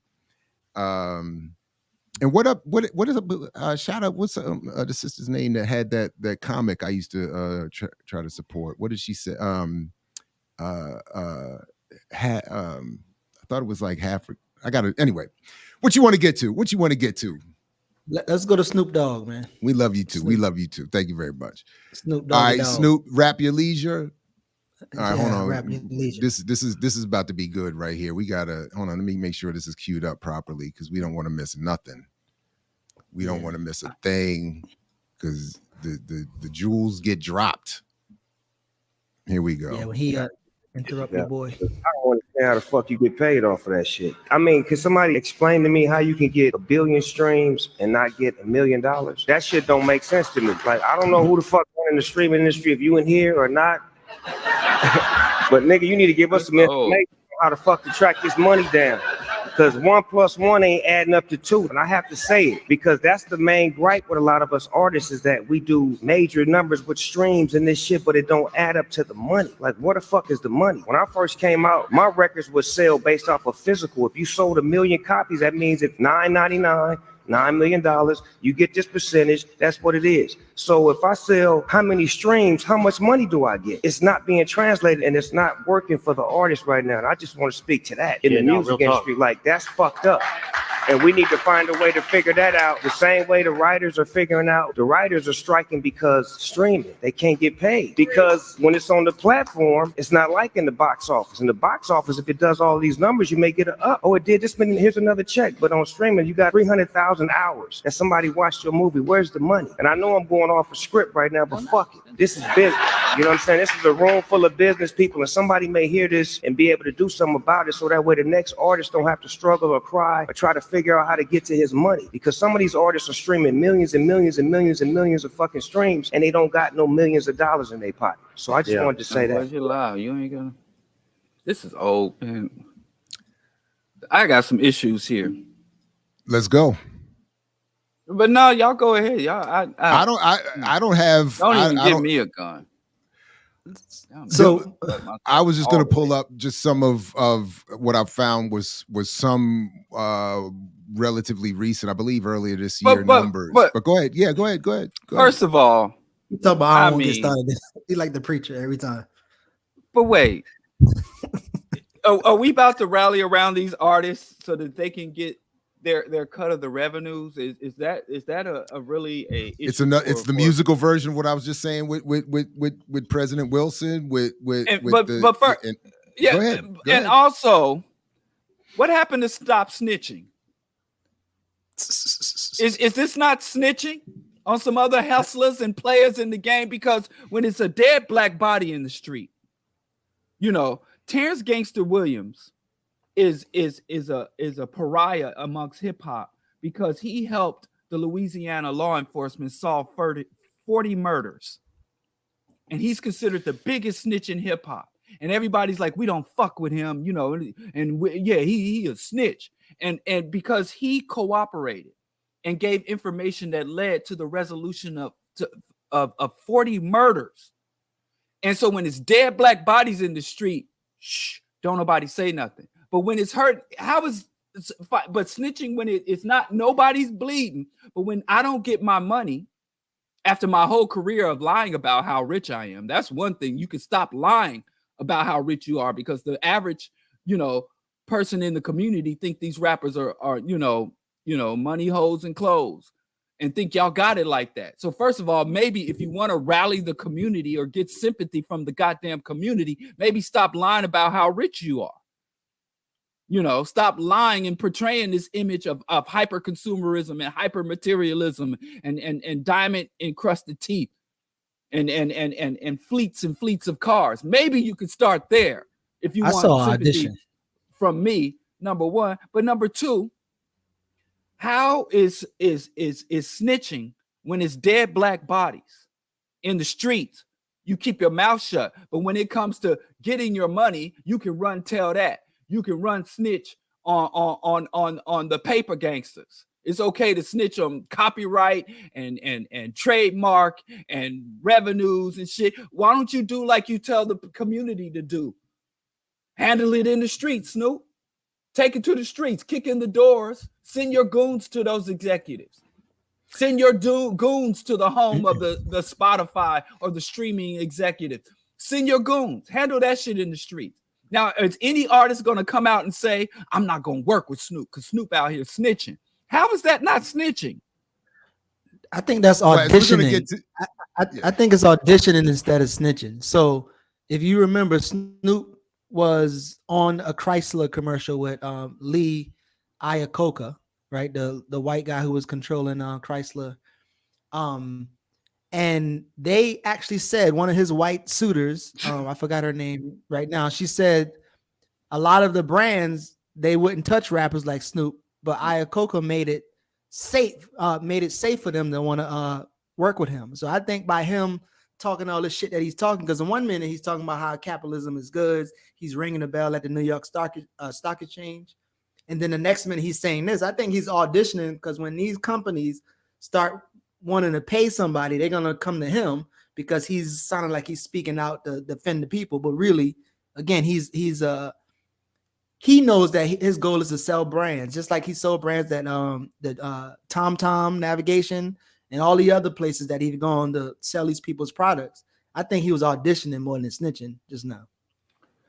Tell me how it's not a false equivalence, because ultimately this is criminal. It is if you are defrauding artists and taking their revenues. To me, it's even worse than just putting a gun up to somebody. Now, if I snatch Snoop Dogg's chain off his neck, I do him less harm than denying him what he claims billions of streams and revenues from billions of streams. What am I missing? And I'm asking the question. I don't know. I don't know about this no snitching. And Snoop Dogg was one of the first artists to come out and talk about he don't work with snitches. He was one of the first artists to come out and denounce snitching and street code and all that. How come it's always street when it's another black person across from you? When it's a black person that did you wrong or you perceive to do you wrong, it's street. But when it's the white man, you run crime. You run to the authorities when it's the white man robbing you. But when it's a black man, then I'll kill your whole family, shoot up spin the block. So what false equivalency? No, maybe I'm not saying that it is equal. I'm saying I want it to be equal. I want it to be, keep that same energy. So if you a gangster, you promoting gangsterism, you know, and you claiming gangster, but then you sitting there next at big oak wooden tables with a suit and tie on when it come to white folks' business, but when it comes to the community's business, you ready to spin the block. But maybe it is. I'm not saying I'm not making it equal. I want it to be equal. Keep that energy. Don't come crying to me. So where the Crips at? I mean, why don't he call? He's a Crip, ain't he? Nah. Yes, he is. Yes, SnoopDogg ain't a Crip. Look, but we already saw the reality years ago, and I'm not judging him for this because I'd have probably felt the same way. We saw the reality when he got a charge and was looking at murder. He was there with his hair and curls and crying and praying. You know that. So there was no I'm loading up the clips and busting out and slugs at the no. It was none of so we all get that there's performance in all of this, and I think I get your point, Diallo. I think that it's because it's similar to what in my mind it's similar to what I'm hearing from even President Wilson, or when we heard from what's his name with the Weather Channel, and it's always and Puffy, as we'll come back to late with the record, the advertising industry isn't supporting black media. It's always it's run to the people when you need help, and then it's run back to your sponsors when the checks gated are cut. Communities, right? And you do what Baraka said Spike Lee did at the end, to do the right things. You inspire someone else to throw the trash can through the window, and then you come back the next day and pick up your few dollars off the floor. And so that's one thing. So I get that. I think I get your point on that, Diallo, and I think it makes sense to raise that question. The only thing for me is that the reality is, of course, that he doesn't have any real power and authority over even his own art. And if he wants to stay famous, to first of all, to have achieved the level of fame and to stay with that level of fame, he has got to recycle the performance of doing what these folks want from commercial entertainers. He can't push the envelope. So that's the trick bag. If he does start naming names and exposing the contracts, he's not going to get another one. So that would be it. So to me, it's just another reminder that artists are not in control of their art. There is a tightly controlled and constricting industry with really two dominant players who determine Universal Music and Sony, that determine everything that we get in these streaming services. They have these incestuous relationships with these streaming services to assure that their artists stay at the top. And then, yes, artists get paid less per stream today than they did per sale of records and CDs in the past. And that was an ignoble and unequal relationship. And it's even worse now. So then I'm curious. Well, when I'm looking at one more thing. The one I missed my joke, so it won't work. But sorry, Geechee. But the one point I was going to make is that when we get to RobertSmith, we'll see that the only problem for Snoop is that he's not snitching on a big enough level. That there is a culture of snitching that you have to be willing to engage in if you want to be at the top. But anyway, go ahead. So when I'm watching that larger interview, Snoop is like entertainer. They letting him run around and play and say fly shit. But at the end of the day, like I said before, when Chrysler trotted him out on that commercial when he was riding with the golf cart, talking some shit, the Iacocca, they said we had to convince them that Snoop was safe to work with and that he could sell their cars, right? So one of his white suitors, whatever the white lady name who was his manager, they had to convince Chrysler, and once they convinced Chrysler, that convinced all the other brands that, hey, this black man is actually safe. So when he started talking about the writer's strike and all this other shit that he was talking about in that same interview, they was just letting him run wild and say fly shit and laugh and then keep going on. They wasn't taking him seriously because they know, like anybody else, Snoop says capitalism is a great idea. Things have to happen. He's going to open, which is this supermarket. He said he want to open a supermarket or Stupermark, whatever you call it, Stupid Mart. He want to open them to serve poor people. He gonna sell everything under $20. When you look at that website, ain't nothing under $20. Yeah, and he's got NFTs and all kinds of nonsense. Yeah, so like, come on, man. Like, and can I say something? And look at that shit you putting our baby. Even the fucking onesie is $50. Motherfucker, fuck him, man. Listen. We keep talking about what these rappers ain't. They not real gangsters. They don't control. Can we focus for one moment on what they are? Can we talk about what they are? We say they have no power, which brand ambassadors. You say they're not real. I want the D's Nuts candle though. Pause. Come on, man, with this gynocentric shit, y'all. But listen, they're brand ambassadors. Wait. It's worse than I wish that was it. I wish they were brand ambassadors. Ultimate goal. I wish that's the Kardashians. That's the Kardashians. They're not just brand ambassadors. These men are propagandists. They are propagandists. They have weaponized black culture. You got black people on the African continent talking about I'm a gangster nigga. You got Crips and Bloods murdering, raping, peddling drugs, Haiti being ravaged by gangs. You got people who live in parts of the world that have never engaged or interacted with a black person from the United States, and they out here talking about nigger this, nigger that. SnoopDogg went to China back in the day and was standing on stage next to Chinese rappers, literally in blackface. SnoopDogg is in Bombay, India. He's in India. He's in Asia. These men are spreading death culture. You look at Dale Jones. You look at any cultural critic that's been following this since the 80s. From Dale Jones to Kidi Awadu, hip hop in the New World Order, the Culture Bandits. This shit, it's all fun and games. A lot of us who have reached the level of security and comfort. But when Chief Keef back in the day said, when my album dropped, when my album come down, the murder rate is going up. And everybody condemned him for speaking this factual truth. This ain't just music. For them, it's entertainment. For us, it's our reality. And that reality, it's an initiation. It is propagandizing. And if we don't understand the power and depth of propaganda, back in the 60s, there wasn't one conscious, progressive, pro-black artist that didn't have an FBI file, because our oppressors understand the power of our culture and our music to uplift us or to degrade us. So we love to talk about what they ain't. They ain't real gangsters. They ain't getting real money, but they doing something. You don't go global. Like the man said, 1 billion fucking streams. What is being repeated over 1 billion times in the head of our people? Biatch. Murder.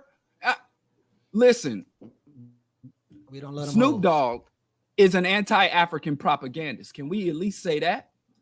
When he's not telling us to murder each other and dehumanizing black women, he's telling us to consume shit, to buy shit we don't need with money we don't have.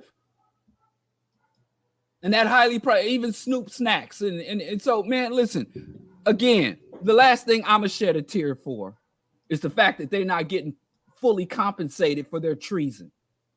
And especially in a time when the Rwandan fratricide happened, they didn't just lock up the people who wielded the machetes. They literally went and locked up the people who never touched anybody, the propagandists, the people who were feeding the ideas and promoting the ideas that led to the actions. Same thing in Nuremberg.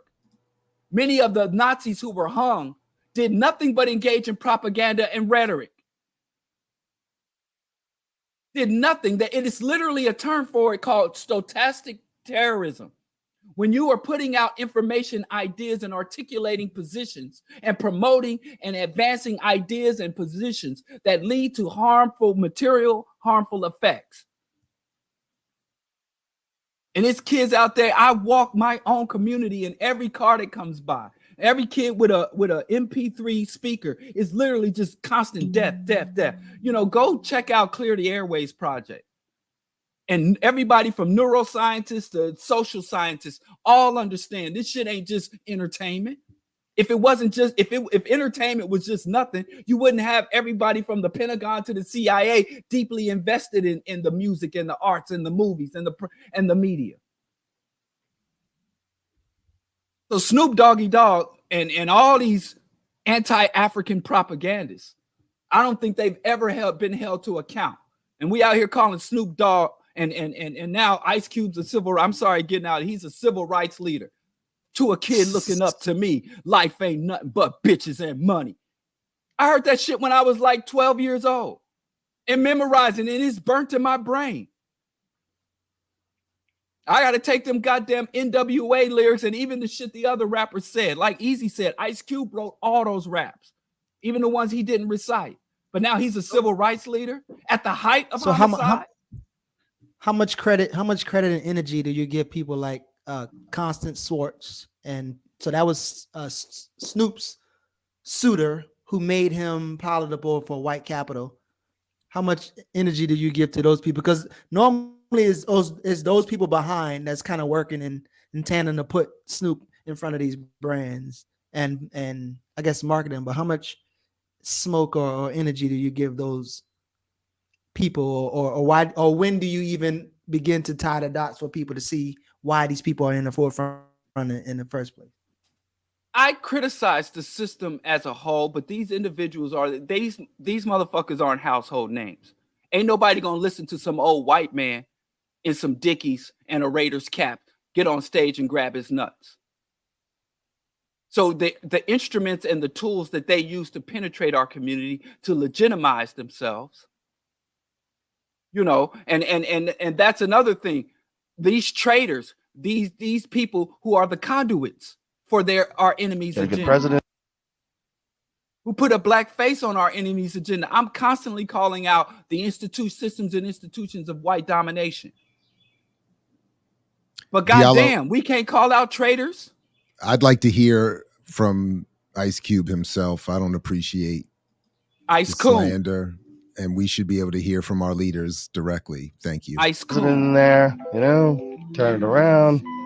Yeah. Sitting across from this racist motherfucker. Something look like I don't put a lot on the president. He looks sick. I don't put a lot on. Why they even sit? They should sit in his lap. You should have these coons sit on these white men's laps. That's where they belong, not sitting across from him.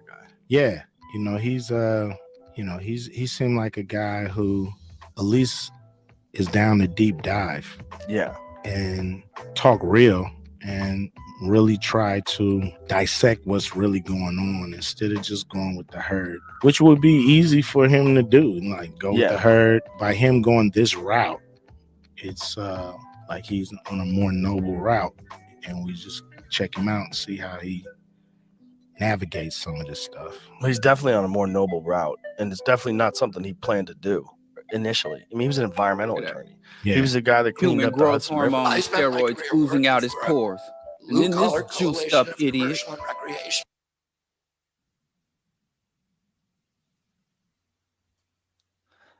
I mean, I don't know. I think I'll be looking at the body language in the interview. Yeah, I'll be looking at the body language in the interview, and Cube doesn't. He don't even look like he has the capacity. I think his internet went out. I don't think Cube had the capacity to even participate in that conversation. I saw him. What conversation with Toe Rogan? With Rogan, like Rogan is dumb and look like he's a goddamn roided out idiot. All he says is utter nonsense. All I'm saying is, even that, right? Cube doesn't even look like he can even have those type of conversations. Like when he was talking about the Bud Light protests or whatever, like this type of shit that Cube was saying is like, I don't even know if this dude had a capacity to think on his own.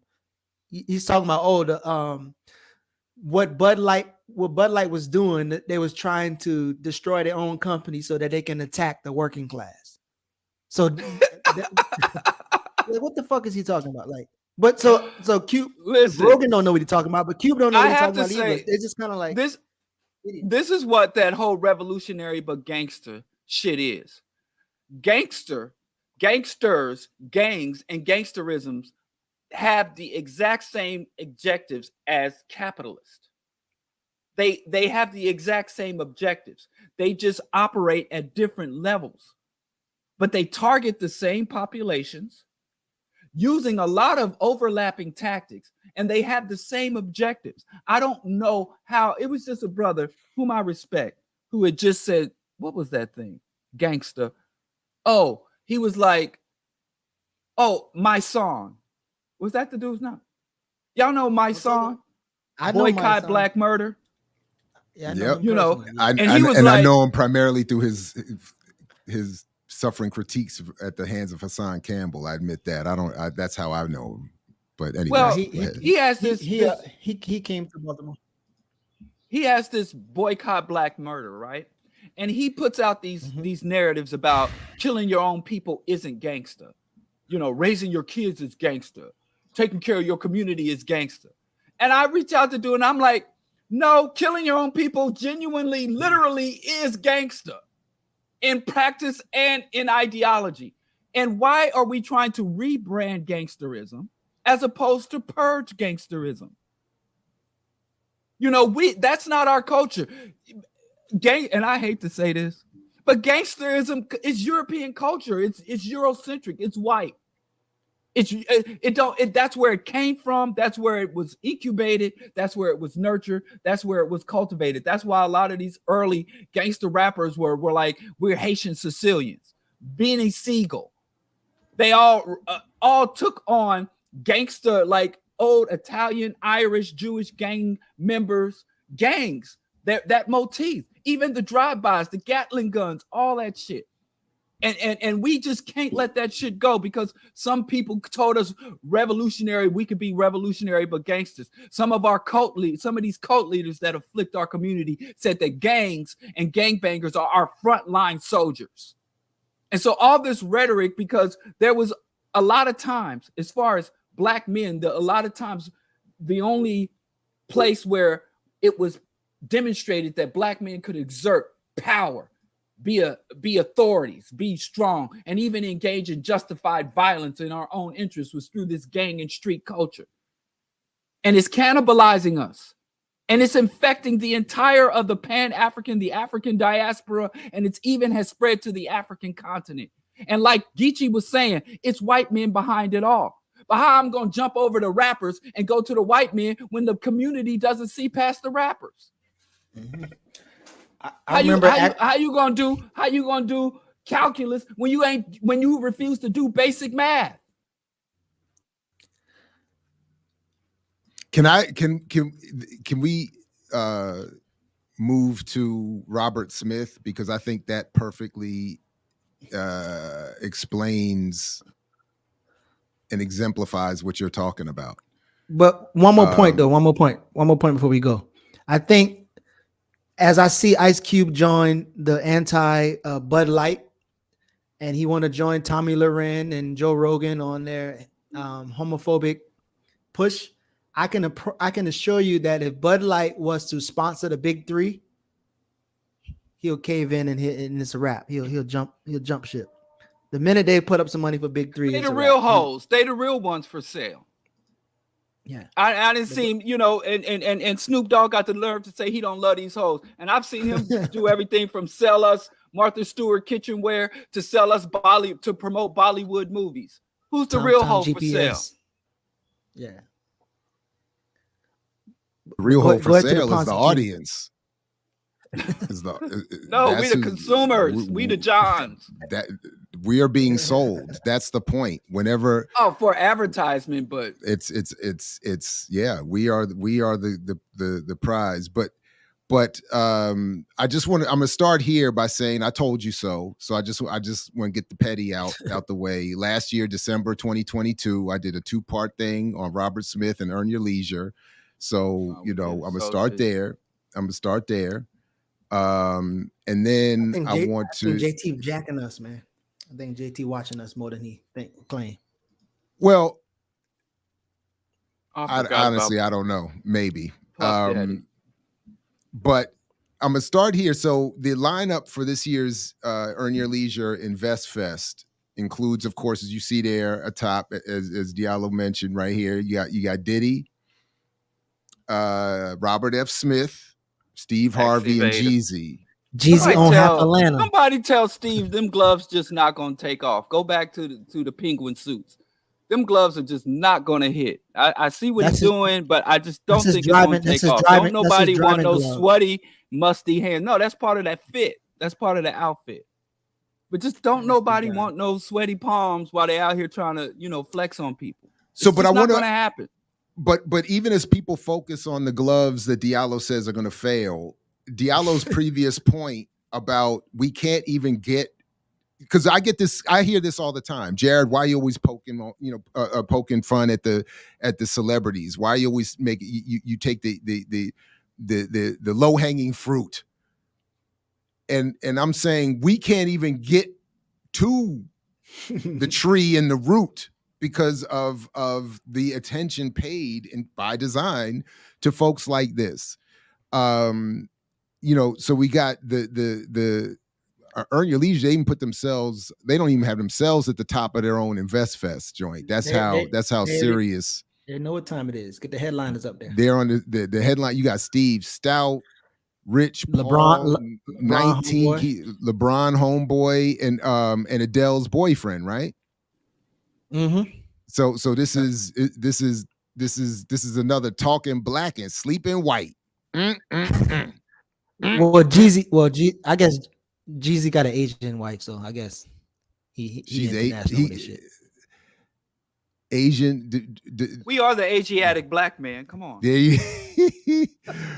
So this is just these are the rest of. You got Angie Martinez fresh off of another round of misrepresenting. Oh, we got a narrative. We got a vegan. We got a vegan on there. John Sally vegan. He messing up for the vegans. John Sally and Ja Rule. and he gonna bring the tents. And Ray Lewis, that no murder charge can stick. no murder can be stuck on me, Ray Lewis. I was playing. That's messed up. That's messed up. You got John Bryant. Hope, your peoples. I mean, it's a lot. I don't know why B Simone is on there. I don't know why B Simone or even Funny Mark. I guess they got a lot of comedian from the Donahue. Instagram. Who's Donahue? It's like Donahue Peebles. That might be the third. It's like your boy Dave Chappelle said. Whenever you see a white dude in a crowd of black folks, you be careful. Watch it. That's right. That's the one you gotta watch. And here's the other one. There's the other one. Michael Novogratz. Oh, I missed him. Michael Novogratz. Right. Well, whenever you see a white face pop up in a crowd of black faces, that's the one you gotta watch out. That's the one. So listen, I don't know if this is the same thing, but I think the first two Invest Fest, the white boys that was on there, I think they had a lot to do with marketing or bankrolling the event, putting most up, and so they get to be put on the platform. So I think we should look into they're going another one, Carolyn Hyde. It's a good chance they're coming from the money bar. And Caleb Silver, you just missed Caleb. My headshot might pop up there. They just throwing everything at the wall. Caleb Silver, yep. We might be in there. Let me check my calendar. They sure throwing everything at the wall. Who's that dude? Look like he looked like the rapper. That's a Hell's Angel. Right. He's gonna be talking about safety on public transit. YG. Oh man, I gotta stop talking about people I don't know. But just real quick, because this is so. But for me, we're not gonna reach the bottom. I was looking for myself in there. My bad. Because I'm trying to get to the RobertSmith piece because it's already 10 o'clock. And folks, I don't, but you're right. My bad. Let's make sure. And last but not least, let's go. Damn, I'm not Nicole there. Purple. Damn it. I gotta grind harder. Yeah, you gotta grind harder. Invest fest. I gotta grind harder for next year so I can get my head shot up on that wall. Now, if you do want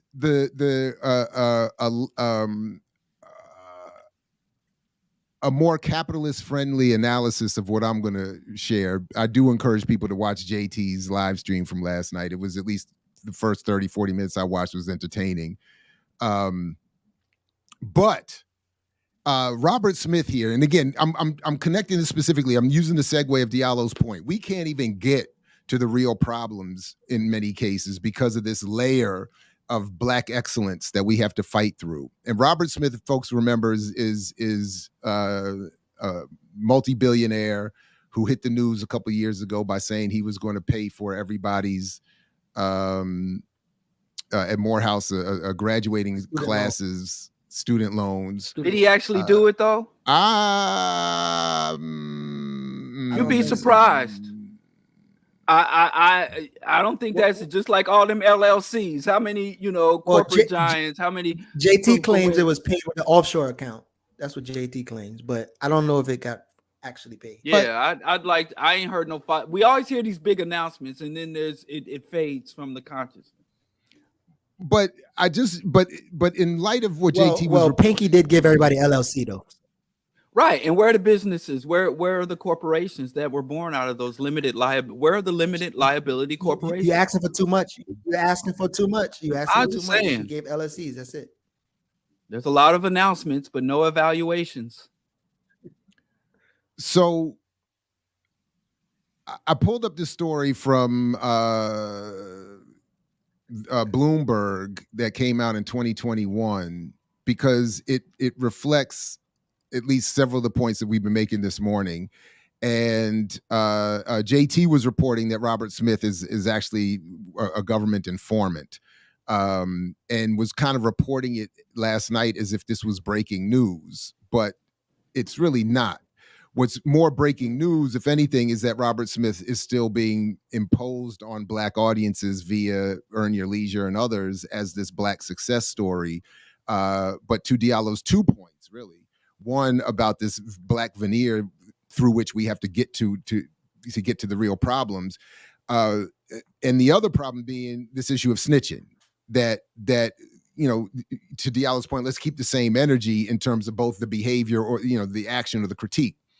So just real quick, Robert Smith avoided indictment in the multi-million-dollar tax case in part by snitching on the white boy that gave him his initial $1 billion.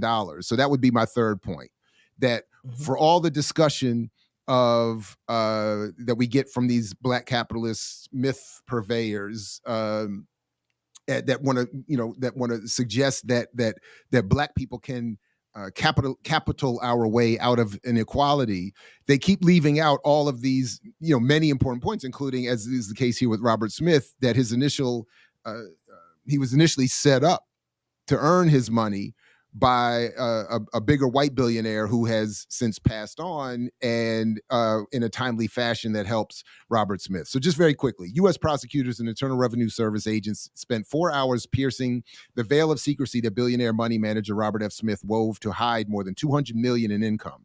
Last year, according to people familiar with the matter, a team led by the Justice Department's top tax prosecutor argued that to then Attorney General William Barr that the evidence warranted indicting Smith, who had made headlines for pledging to pay the student debt of a Morehouse College graduating class. But rather than expose a man worth $7 billion to a possible prison term and potentially force him to give up control of his private equity firm, Vista Equity Partners, Barr signed off on a non-prosecution agreement. It required Smith to admit he had committed crimes, pay $139 million in corporate, and pay $139 million and cooperate against a close business associate indicted in the largest tax evasion case in U.S. history, Texas software mogul Robert Brockman. Now, Brockman ends up dying basically on the eve of this testimony, meaning that Smith never had to testify and was still given the immunity he was promised for being willing to testify. So he got away with it without having to testify. And more importantly for him, as this article details, without having to be subject to a cross-examination by the prosecutor. So the story then goes into how Robert Smith, starting is as he tells in his own work, working for a number of different corporations in a variety of different capacities, ends up building this relationship with Brockman in some kind of funky way. I'm not entirely sure, who ends up giving him initially $300 million, I think, and then promises to give him another $700 million if he puts it in an offshore account.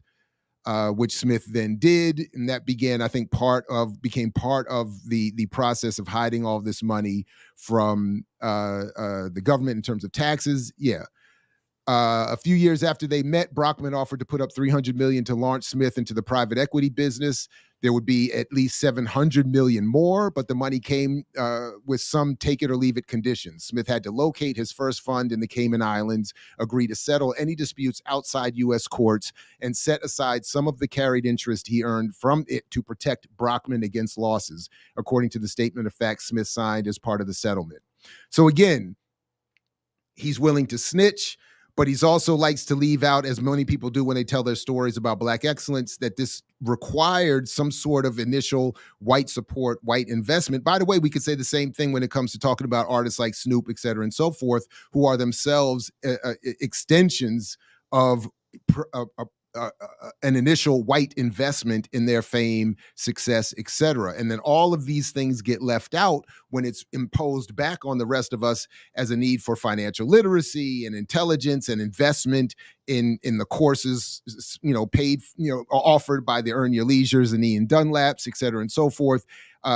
Meanwhile, behind the scenes, they're all getting hookups from their white benefactors, being willing, in this case, to snitch on them, hide money, do this, that, and the third, whatever. And as this article even points out, because Brockman's money comes out of the tech world, producing a variety of different technology.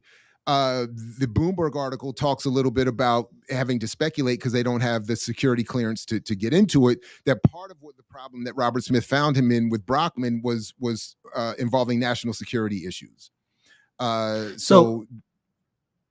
Quick question. So when you did your dive into it, so I just read this. I don't know if it's how accurate, but supposedly Robert Smith, his parents, his dad was like a PhD level professor who had some money. His first mom was a PhD professor, and his second mom, because his dad was married to like two different women, so all three of them had some money. Good point. Like he came out of a very abnormally middle class in terms of Black experience. So that is part of the story as well, right? And then so the part I rushed over is that he goes to college, he goes into the business world, he's working at a lot of these major different companies just as a regular up and coming executive. What is not clear, I'm not really clear, and I don't see in the few articles that I've read on it, I'm not clear exactly how the relationship with Brockman developed. And I'm not clear why Brockman would have, it's kind of like the whole Epstein thing with Wexner. What of all the people you meet, what makes this person be the one that you decide I'm gonna give all this money to and set up and prop up and give undue, opportunity to, so that part I don't know. And then the details in terms of this national security issue. Sorry, say that again. Kind of like the movie you just brought up with Eddie Murphy. Like, why him? Trading why did Places, they select right. him? Why select him? But the same thing with with Prize. Yeah. Like, why they select Prize and all these other people. So anyway, so I just I'll stop there, but I just think that's to all these points. This is another, and this is why, by the way, JT on his platform last night was concluding that Robert Smith is an informant because to your point, Diallo, about snitching, he absolutely was willing to snitch on the very man that gave him his initial $1 billion, to get started. That's. But that looked like, when I read that story, it sounded like third dimensional chess. What do they say to justify when 4D chess, 4D chess, yeah. Fourth dimensional chess? I mean, could it have been that he knew his homie had a terminal illness? Because I have no idea. Even when they talked to the other legal professionals, they were like, it's highly unusual that someone get a non-prosecution agreement. So he walk in with a non-prosecution agreement, and he agrees to testify against the dead man. Well, and was it what like he it's agreed not to like testify the dude, while he was alive? The dude died basically on the eve of the testimony. Yeah, that's what I'm saying. Did they know dude had a terminal illness, or did he make? I don't know. Just sounds like some Masonic, reptilian, Illuminati shit to me. Get your tinfoil hats out, you know. But all of it, all we know though, Diallo, all we know for sure is that everything that has happened has made it possible for him to headline InvestFest 2023. So, and what's the problem with him cooperating and snitching?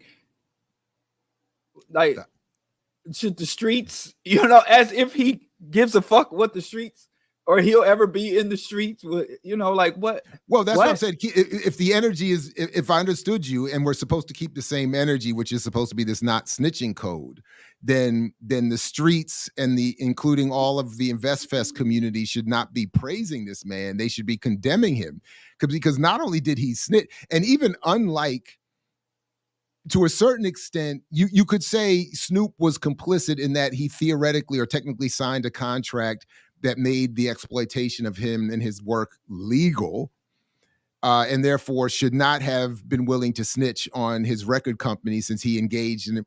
But if that's the logic, then certainly RobertSmith should be condemned for snitching on someone he willfully took $1 billion from, agreed to hide taxes with, and if you consciously agree to go into, like if the three of us predetermine we're going to commit a crime and then we get caught and I snitch, that's really snitching. But it depends on the crime. But my point is, if we agree premeditatively to do it, and then I still that's to me is snitching. But if we're just hanging out and then one of you walk around a corner and unbeknownst to the rest of us do something that we had no idea you were going to do, and then they come in, I'm like, nah, he went and did it. Technically, that's not. Diallo gonna sing. We're not arguing about what snitching is. It's all very clear. What we're arguing about is the ethics of snitching, the principles and values of snitching. And we have to argue about the impact, whether it is a asset or a liability to snitch. So this whole no snitch code just doesn't make sense because it's inconsistent. As I understood, the non-cooperation was meant to function as a defense mechanism for Black people because Black people understood, whether through research or just instinctively, that the state and the apparatus of the state and law enforcement agencies are not our friends. They're not there to serve the interests of our community. So when those agencies or individuals come to try to impose law and police our communities, we don't cooperate simply because we understand that they're not there to serve our interest. Snitching was there to protect the community, but snitching has devolved into a behavior mechanism that facilitates the exploitation and predation against our community. And what we inaccurately define, because through propaganda, is that we think that gangs and gangsterism is the other predatory elements within our community are in somehow opposition to the state, when time and time again, they have shown themselves to be operatives, assets, and allies of the state, whether that is through facilitating the distribution of the CIA's crack cocaine through the community, or whether it is being propagandists to murder music and Black self-destruction and genocidal agendas, like Geechee wants to talk about, that were conceptualized and constructed by white men who hide behind a curtain, while these Black people we look at as our heroes, folk heroes, come out here and execute agendas that were handed down to them by our enemies. And then we turn around and say, well, we have to protect them. We have to have this dome of silence to protect people who are here working. It's the most backward shit.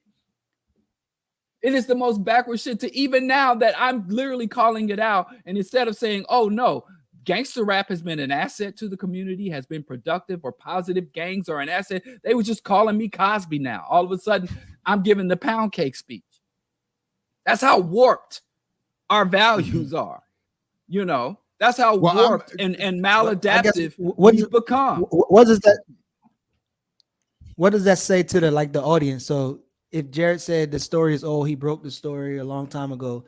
And I know we didn't talk about Boyce yet, but when you look at the audience, you look at the comments, you look at the responses. These people know their audience. They know how to entertain. Like the suspense that JT gives, and I'm like, oh my gosh, like you're doing the Lord's work and all this other shit. So, like, what that says about the audience that we are delivering this stuff to, and how we can kind of get stuck in some of these echo chambers where most of our audience will know this shit. We don't have to sit up here and tell them. I heard my favorite white man make this point about Russell Brand and his YouTube show. And he said, and R.M. Brown said that Russell Brand is captured by his audience. And I think, and especially now that I've learned more and I'm learning more about these YouTube streets and business, I get that. YouTube analytics are incredibly, almost spookily detailed. So if you pay attention to the business side of your YouTube channel, you can learn a lot about who is watching and how they watch. And if you pay too much attention, and if you really want to grow, you will feed that over and over and over and over, almost regardless of anything else that's happening in the world. So JT, as an example, like he can't acknowledge what we're doing over here because that just even referencing it to his audience will hurt. I even learned about, BPM, not only politically, but our whole organization, like everything we're trying to do with this platform, and this is a little bit of a tangent, but everything we're trying to do with this platform works entirely against every nook and cranny, the full essence of what YouTube and its analytics are pushing algorithmically. Anything collective is not one. Anything that does not stay in a very narrow lane, targeting a very specific audience, hurts your channel. Everything that so all the collectivity that we're doing, the revenue sharing, the differences in approach, which some are not necessarily aware of, Google is. They know intimately the differences between even what EYL does and what I Mix What I Like does, and what Diallo and Rational Radical does. Even at that level, they can tell the difference of what we're doing and the lanes we've created and are working in. So to any extent that to the extent that we veer off of that, we are hurting quote unquote the growth of the channel, if that's the intent. So JT and them can't acknowledge what we're doing or why we're doing it if they want to continue to grow.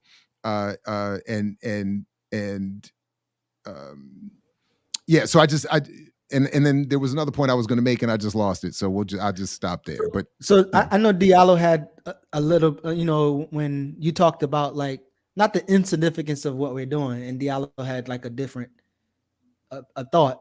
So what does that mean for the 30K that we do have and the people? And again, the growth might be what it slower, means a lot.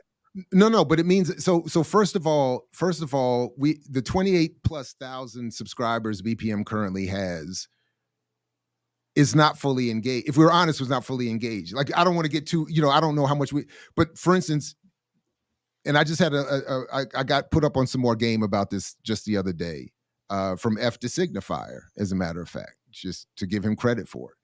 And part of what I'm learning is that, first of all, none of our videos come close to getting what should be the baseline, apparently, which is you should have as many views as you have subscribers. That shows you that you are being successful algorithmically. So apparently what is happening with us, because of the way we've arranged ourselves, only about 1/3 of our subscribers are even notified about our content when it gets posted. So I always assume that if you have 30,000 subscribers and you put a video up, all of them get notified equally. That's not true. They get notified based on their most recent engagement with the channel and specifically what forms of videos from the channel you are providing.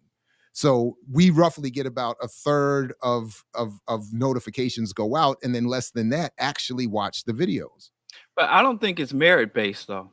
I think there's some tweaking. I wish it was just a blind, I'm not saying it's merit-based. impartial code algorithm, because I go watch my 40K lore videos and they showing me Warhammer videos and they know the difference. So I don't think it's just pure, because my algorithm's all jacked up. My suggestions are weird as hell. But, well, on the one hand, it may appear weird to you, but may not be weird from the perspective of the channel sending out those notifications. And it may be based. So I'm not saying that there's no intentional engagement. I'm just saying just strictly from the business model itself. Suppression. There is all forms of different suppression. I get that. I'm just also saying algorithmically, we're working against everything that this platform wants to have happen. So politically, we're not in line. Right. The way we've organized the channel is not in line. So we are in many ways. If the goal is, as other platforms, to grow commensurate with their growth, we would have to make some serious adjustments with what we're doing on the channel. My thing is always, that's not the standard that I'm working off of. So I don't have those same expectations. So I'm maybe, I don't want to say good, but better with where we are and how we're growing, and given the context in which we're doing it, and the difference of approach that we're doing. But it is interesting to learn some of these things. So yes, JT is going to, he's going to platform those who do exactly what he's doing and who have the numbers that are similar or bigger than his. There's no value in platforming or even referencing us because we do way lower numbers and we have a different lane we're running in. So yeah. And, the politics are just different. I mean, how easy would it be for him to read the free copy of the book I sent him and then just to mention it? But he's not going to do that if it wouldn't help him to do it. If the goal for him is then why y'all have him on here? Again, my interests are different. Quid pro quo. Well, I look for reciprocity elsewhere, and that's where I get in trouble with some of our comrades, because I'm more critical of the people who claim to be doing what we're doing who don't show reciprocity than I am critical of JT and them. I don't expect reciprocity from them. But when I see other people, and people constantly, and I kind of got into it a little bit yesterday, a little pettiness, admittedly, because people are constantly saying to me, you should have so-and-so on, so-and-so, so-and-so. And I'm like, they have a platform and they don't invite nobody around here ever on here. And they've been around here on a number of occasions. So I'm very, but with JT and them, I don't expect that. And it wouldn't, but I get it. I hear you. But don't nobody invite me nowhere because of you. That's because you over here ruining relationships. I was supposed to been on Talib's podcast. I think the question that Thomas, that E. Thomas and Diallo asked, like the same reason why we had the dude on there who had the Nation of Islam video. We can agree on one thing. We could talk about that thing, but the politics we know is not the same. And we know that they could probably go left wing. So I don't think we have a platform to where we will never interview people that we don't politically disagree with. I just think that if there's a line or something that we would want to dive more into, then bring them on. T. Brown, I got a book to promote. I don't have time to be dealing with your politics and your principles. I gotta promote this book. I'm trying to get my lawn cut. I need to get folks around here who could. Speaking of book, did y'all see the response from the lady who wrote the Empire book on John Johnson? Mm-mm. She said she didn't have time. She said she didn't have time, but then she said, "Well, but she said, but what is your show about? Can you tell me more about the show? Because maybe when I do have." What you mean you don't have time to talk about your book? Because she said she's under a deadline for another book. For another book, yeah. But tell me what your show is about, and why do you choose to bring me on? And I'm actually afraid to be like, actually, I'm gonna bring you on so Jared can ambush you. So we have to figure out a way.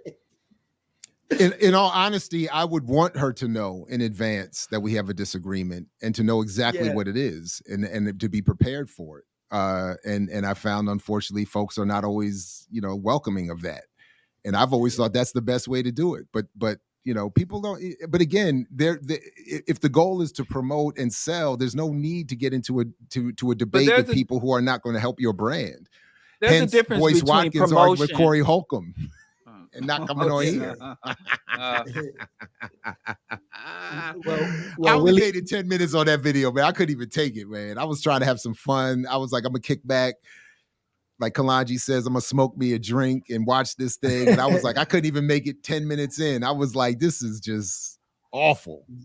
Yeah, I skipped to the end. Jared, would you go on Democracy Now! Or Majority Report? So see, this is what I'm saying. These are the kind of questions I think are Andy. The question is, it's not like I can just call them up and say, no, would they invite me is the question. Democracy Now!, the farthest I've ever gotten, I got a pre-interview with one of their producers years ago, and I never got on the show.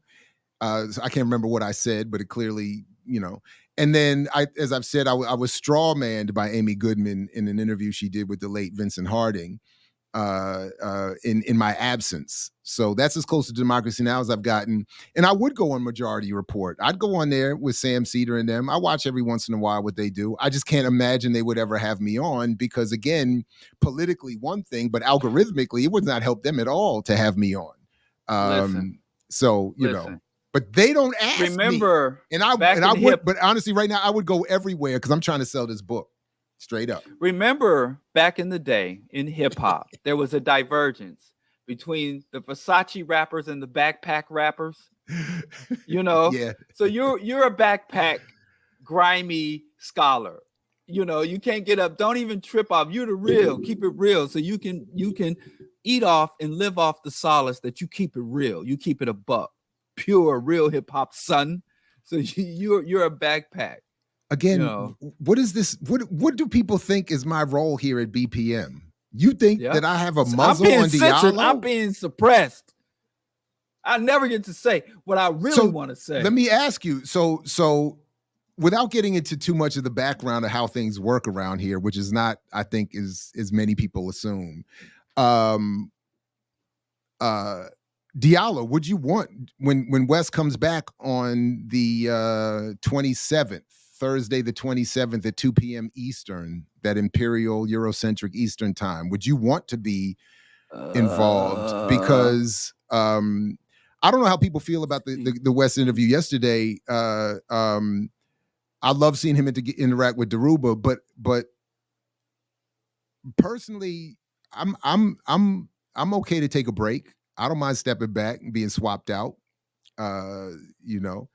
So if Diallo, if you want, I don't know who's exactly lining up to host that next visit, but if you want to be involved, you can certainly let us know. Yeah, holla. So whatever I could do. Thursday the 27th at 2 p.m. I'm the new Cosby. All the Cosby, none of the rape. Shirley, so this is the other contradiction that I'm in right now, Shirley. I am wanting to promote the book and engage anybody, but I think I have to admit, I think I'm a little bit in my ego. I don't want to have to reach out to nobody.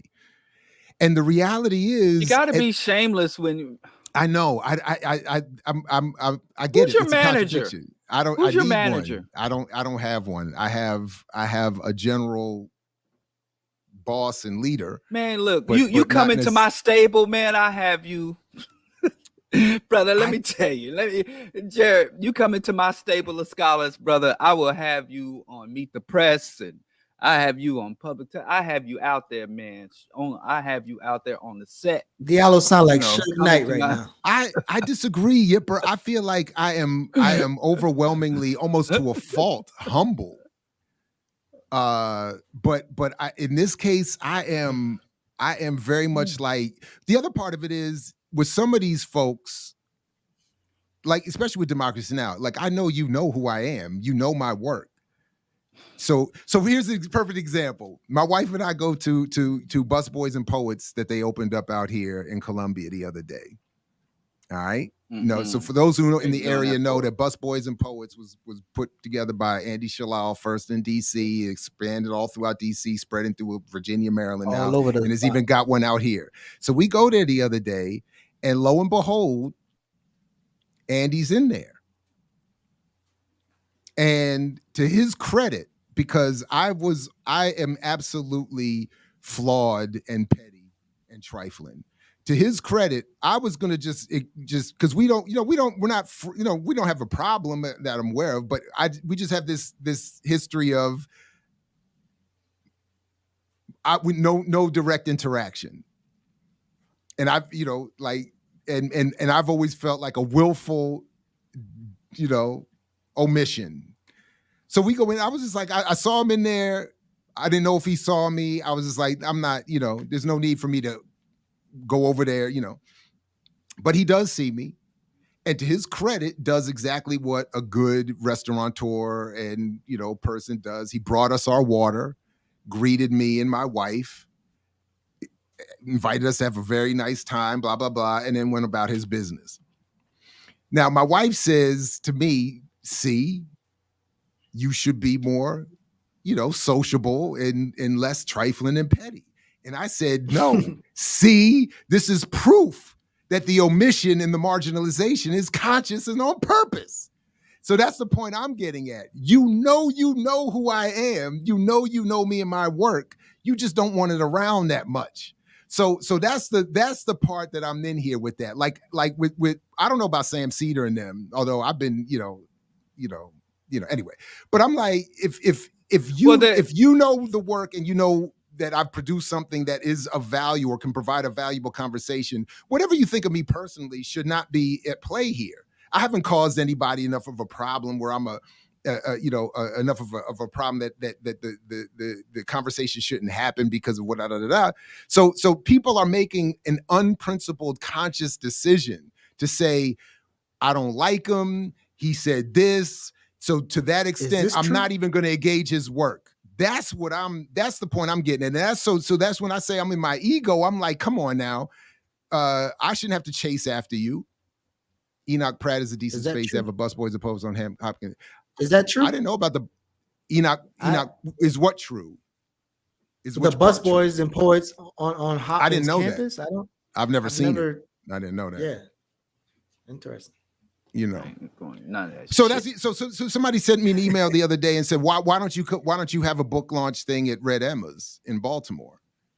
And I responded, I said, to be honest, Red Emma's should invite me. Why am I calling Red Emma's? Because he even said in the email, they know your work, and I've been there before.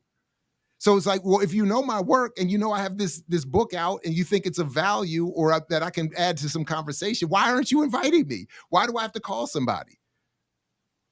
Anyway, I'm open for the criticism. I get it, but that's just what it is. That's where I'm at with it. That's what it is. It is, Did Baba Nati and Everyone's Place ever carry your first book? Because I remember talking to him several times. Brother Nati, I have I have zero qualms with him. Brother Nati of Everyone's Place, which to this day is my favorite bookstore, the best one I've ever been to.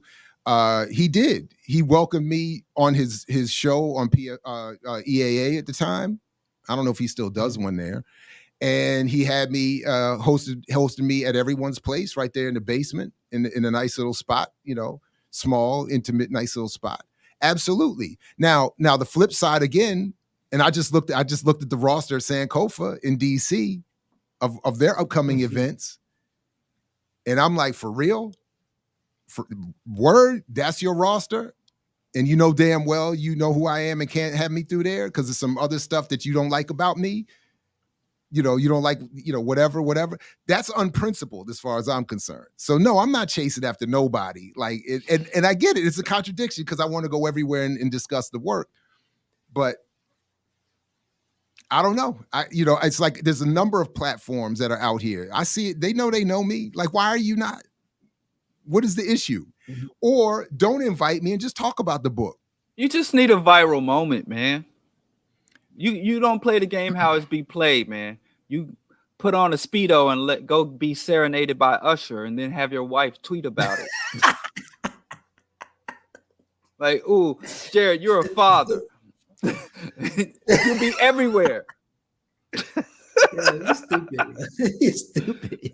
What works. I didn't write the rules. I just follow. No, unfortunately, the reverse is more likely. The next time Mark Anthony is in town, I'm gonna be the one on Twitter talking about you shouldn't be behaving like that with Mark Anthony. You a mother.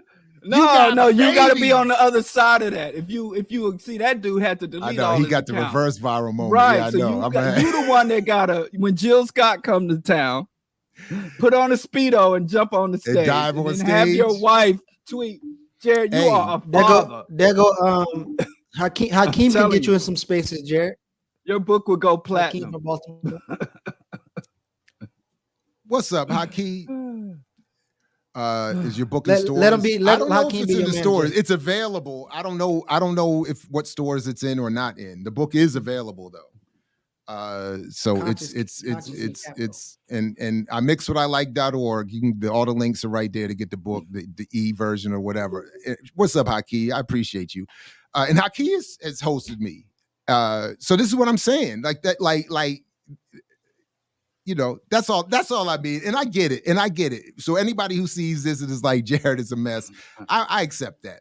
But it's just where it is. It's just what it is. I feel like, you know, come on, if we're supposed to be principled, we don't have to be friends. I haven't done anything worthy of some, you know, whatever. So it's just, you know, and I don't bother nobody. I show up, do the thing and leave. You know what I mean? It's not, you know, anyway, but people should be, you know, that was what I was saying. That was proof that the marginalization is on purpose. Like, yeah, anyway. Okay, good. Nati is still on EAA. Thank you. Shout out to him. And my personal issue with EAA is just that personal. I don't have no beef with anybody on the show, so on the station. So shout out to him. So good dude. So man. I see a couple people talking about like management team and PR team, and then the other thing is like how, and I think Ricky said it, the idea of like our intellectuals or our people in the academy, what work is it for us to do to make sure that the work is get out there and we talk to people? Because it seems like, you know, just like, you know, if you doing techniques of trying to get your book in stores, you have a couple of your family members going to ask for the book a couple of times, and they be like, oh, well, you have to raise the demand on there. So what work of it is ours to make sure that we are, you know, if we love the work, we appreciate the work, we use it, how are we putting it on? And who I don't think anybody, I think, so I don't know if, to be perfectly honest, no. I think if all I'm saying is, if you are aware of my work and you appreciate it, just say it publicly. Put it, you know, that's it. Just put a little tweet out, tell somebody. That's it. I don't think there needs to be some.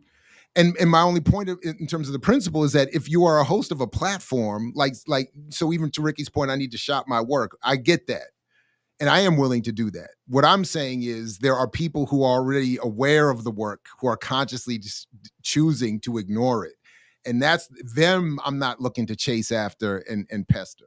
So that's and again, That's why you get a manager to do it for you. I hear you. Or you could do like Trump, just disguise your voice. Yeah, right. Your own. Hello. I'm calling on behalf of Dr. Ball. That's what Trump don't even. And you see how far that got Trump. It did work. Listen. That's why you hire people to do that. And Adobe Audition got voice modulators and everything. Right. We could do all types of stuff. You know what I'm saying? We could hit them with. You got to earn your liberation. There's ways around. Where there is a will, there is a way. Listen, I do have an 11 o'clock. So if there's anything you all wanted to get to before we didn't get to. We didn't get to half the list. Well, the only things really that we left off are the story of Professor Adi that I would like to talk about. He was on when we were doing the show with the UPS stuff too, though. All right. So which one you want to do first? Go ahead. No, we can wrap up here. You know, next week I'm gonna be on the road. I'm gonna see if I can get on, but I will be on the road. You know, I mean, there's a good chance. That's a good chance that Hakeem will be on the show next week. He's still supposed to get back to me, but so we can wait for that. Every time. I don't know. Well, it's just that the story is just that they're trying to get rid of him in the program. Yeah. We're writing to the news that Professor Hakeem Adi's post is at risk of termination at Chichester University in the UK, and that the recruitment to unique Masters of Research History of Africa in African diaspora has been suspended. So his program has been suspended. His classes have been canceled, and it reads as if it's a similar trend within all academic spaces where one way around tenure and seniority is to just simply say your program is being wiped out. And it's a pretty slick move. So we would like to support his efforts. But anyway, okay. And you got a link for the Philly story? I got a link for the Philly story. So I'll pull this up here. Philly UPS workers have been preparing for a possible strike. Philadelphia is home to thousands of UPS workers who may go on strike next month if their union and employer can't reach an agreement on wages and other contract issues. The clock is ticking on a contract between UPS and the union, represents roughly 340,000 of its employees who have already voted to go on strike if they don't have a new collective bargaining agreement in place by August 1st. Trying to see what do you know offhand. Go ahead. If they achieve 340,000 members or workers on strike, what would that mean for labor? What would that mean for political education, the work that we do? What would that mean if this happens? 340,000 workers strike. If the work stoppage were to take place, it would be the largest single employer strike in U.S. history. And even if there's no strike, UPS workers' next contract is expected to set a new standard for package delivery workers across the country. So that's one thing. It would help people in that industry.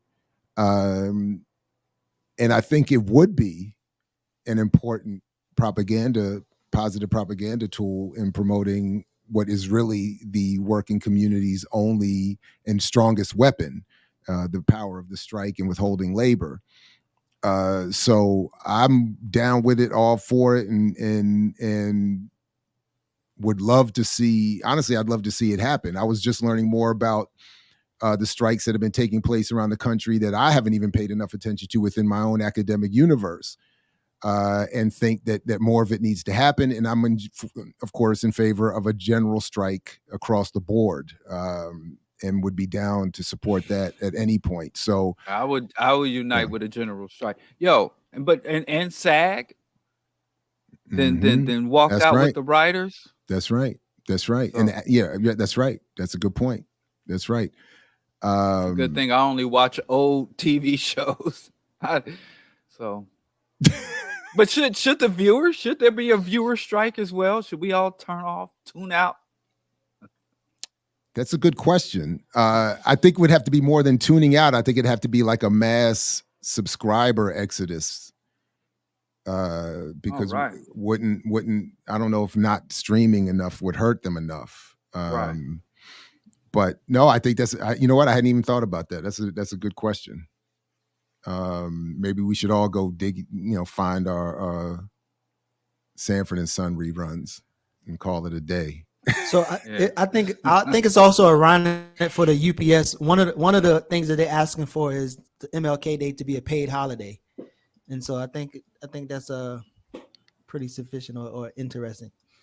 But supposedly conditioning in one report on the Philadelphia Inquirer reports that the actual union said that UPS walked off or they won't agree, but then UPS was reporting that the union actually walked off. So there's this kind of twisted narrative of who is not being cooperative at the table right now. Well, we know whose side we on. That's it. Irregardless. That's like, I love Boots Riley said, I never seen the police break a strike by hitting the boss with his baton pipe. How about that? We know what side we on, and we know whose side the system is on. That's it. I'm down with my favorite mutiny. What's up? Only 122 likes. That can't be right. Stop hate watching. Hit that like button. I thought you don't care about being liked. Which is it? No.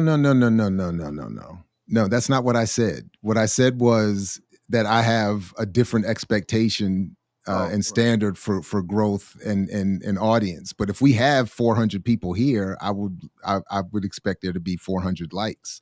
And if we have 28,000 subscribers, I would hope to get 28,000 views as a minimum. But you know how burdensome it is to push that little like button. It's so hard. It's rough. It's rough. Right. So People act Diallo, that way. Diallo, I don't know what it is. Diallo, on the cuff, explain this. So the capitalists, the UPS corporation, they could either concede and give the money now, or have a strike and lose revenue. Could you explain the impact of them either conceding now and losing whatever amount of money, or losing more money in the long run?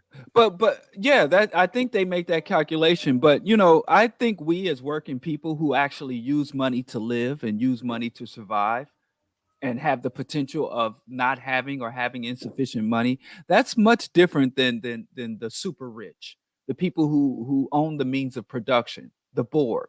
So it's really the board, the major shareholders. To them, it's class warfare. So they rather lose money to maintain their superior position. Where we are like, oh, we do what we got to do to get this money. And they think we do what we got to do to maintain control of this whole apparatus. We do what we do to dictate reality. So I've seen that within capitalism, they tell us that capitalism is about money. They tell us that it's about earning money and profits. And why would a company do something that could hurt its bottom line? But when you get beyond money, when you get as you were saying, behind that veil of the fiat currency, and look at the ownership of the means of production and the very control, or what they say, regimenting people's minds, because that's where the real power resides, in regimenting the mind. They can't take what you call a loss in that arena, because in the long run, that could well, let me just shorten it. A loss of legitimacy is more threatening to them than a loss of money in the short and long term.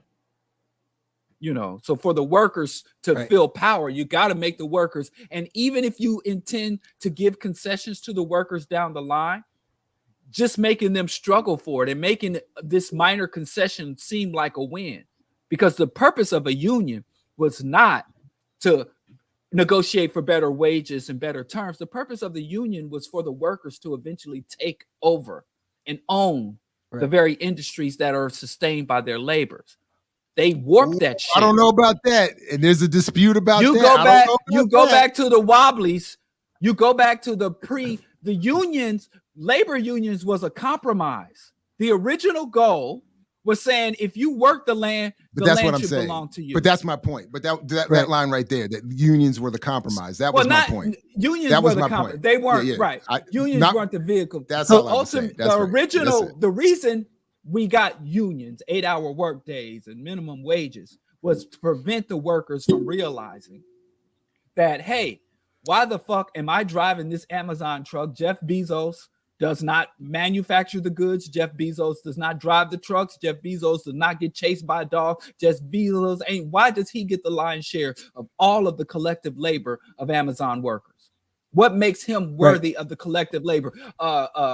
What's that other dude? The dead dude, Steve Jobs. He didn't go in to mine the coltan and the cobalt. He wasn't in the sweatshops and the Asian manufacturing. He didn't drive them big ass barges across the ocean to bring the goods. He don't even stand in the Apple store and explain those shitty products to you. Why did he get he didn't invent it. He's not the inventor.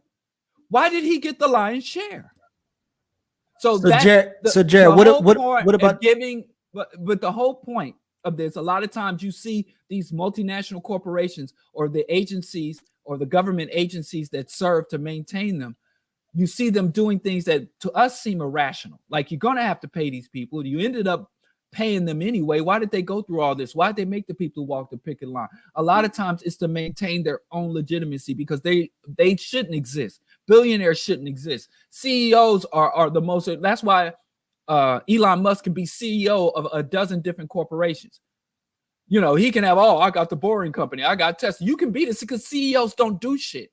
You can't be a line cook for 15 different restaurants, but you can be the CEO and sit on the board of how many companies, because they don't do shit. But we are all under the illusion that they are essential. They are the job creators. So they do a lot of this shit just for the theatrics of saying, hey, we are the ones in power.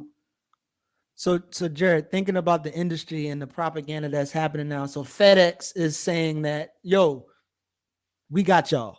They already reaching out to all the customers saying these niggas about to drop the ball. Come holler at us. And because again, UPS does way more volume than FedEx, but FedEx can take on that volume. So what does that mean for the industry? And then also like the idea of like, well, FedEx, we do it better. Maybe we treat our employees better, or I mean, they got air conditioning in their trucks. Yeah. I mean, if anything, it just means again what the struggle has always encouraged, that more workers need more unity, because if you can break the back of one union or one strike by another company in that same industry picking up the slack, as you're pointing out, and picking up the labor, the residual and ever cheapening labor, then of course they would love that. And at worst, you just have one corporate entity out dueling another one, at least temporarily. So that's why we need more unity. You need more support. And if anything, the FedEx strike workers should go on strike in out of unity. And say, because that article said that the UPS strike is supposed to benefit the entire delivery labor force, not just their own. So they should at least consider some solidarity there. But also unity is definitely important. But you know, when I was a member of the 1199 union, and when my wife was with the teachers, Chicago's teachers union, my wife and I both been out on the picket line. We both have participated in labor actions, and even though we're no longer active members of either of those unions, we still show our support to labor in general. But what I find is, like, the whole time I was a part of the union, I never got any history about union. Most of the people in the union had no concept of the labor struggle. And what it really, no class analysis, no class consciousness. So the ideology, you literally had people on the picket line was like, yeah, I need this money because, you know, I had planned this vacation. My daughter's wedding's coming up. So, you know, we got to get this money. And they think that's all it's about. You know, job security and incremental wage increases. And a lot of times, like here with the Chicago and teachers union all over the country, they kept giving them money, but taking away their status. They reduced teachers from a profession to a job, where the teachers had a high level of autonomy. They were allowed to be creative. Their schools were reflective of the values but they kept saying, keep paying them.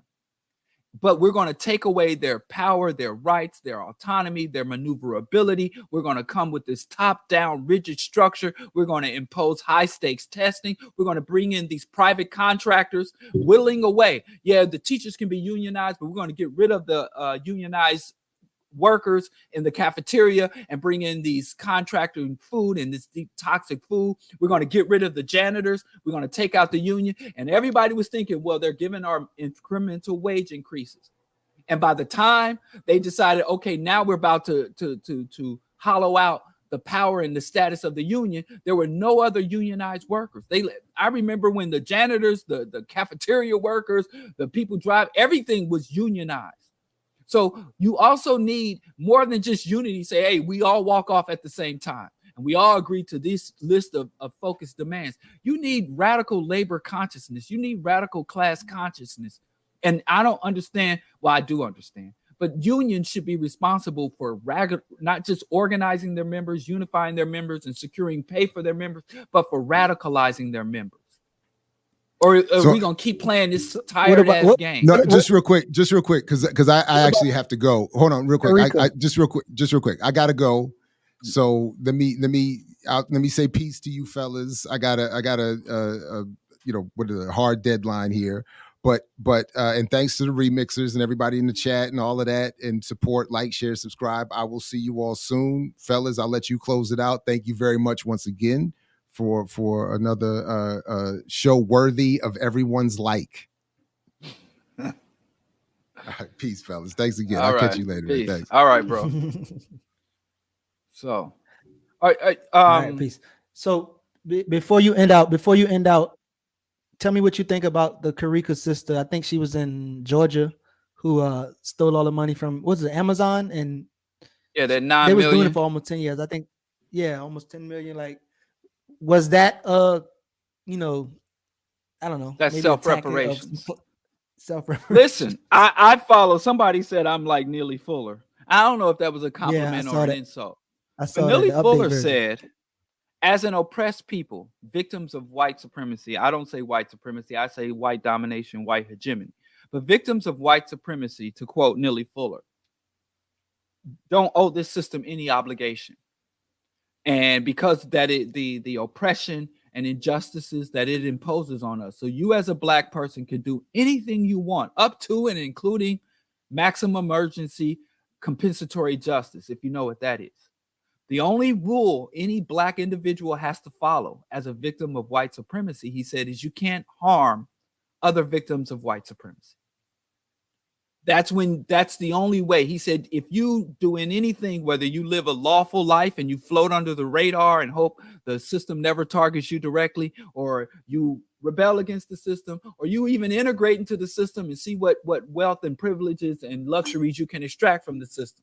He said, the one rule that victims of white supremacy should all adhere to is that I will not increase or contribute to injustice by targeting, exploiting, or attacking other victims of white domination and white supremacy.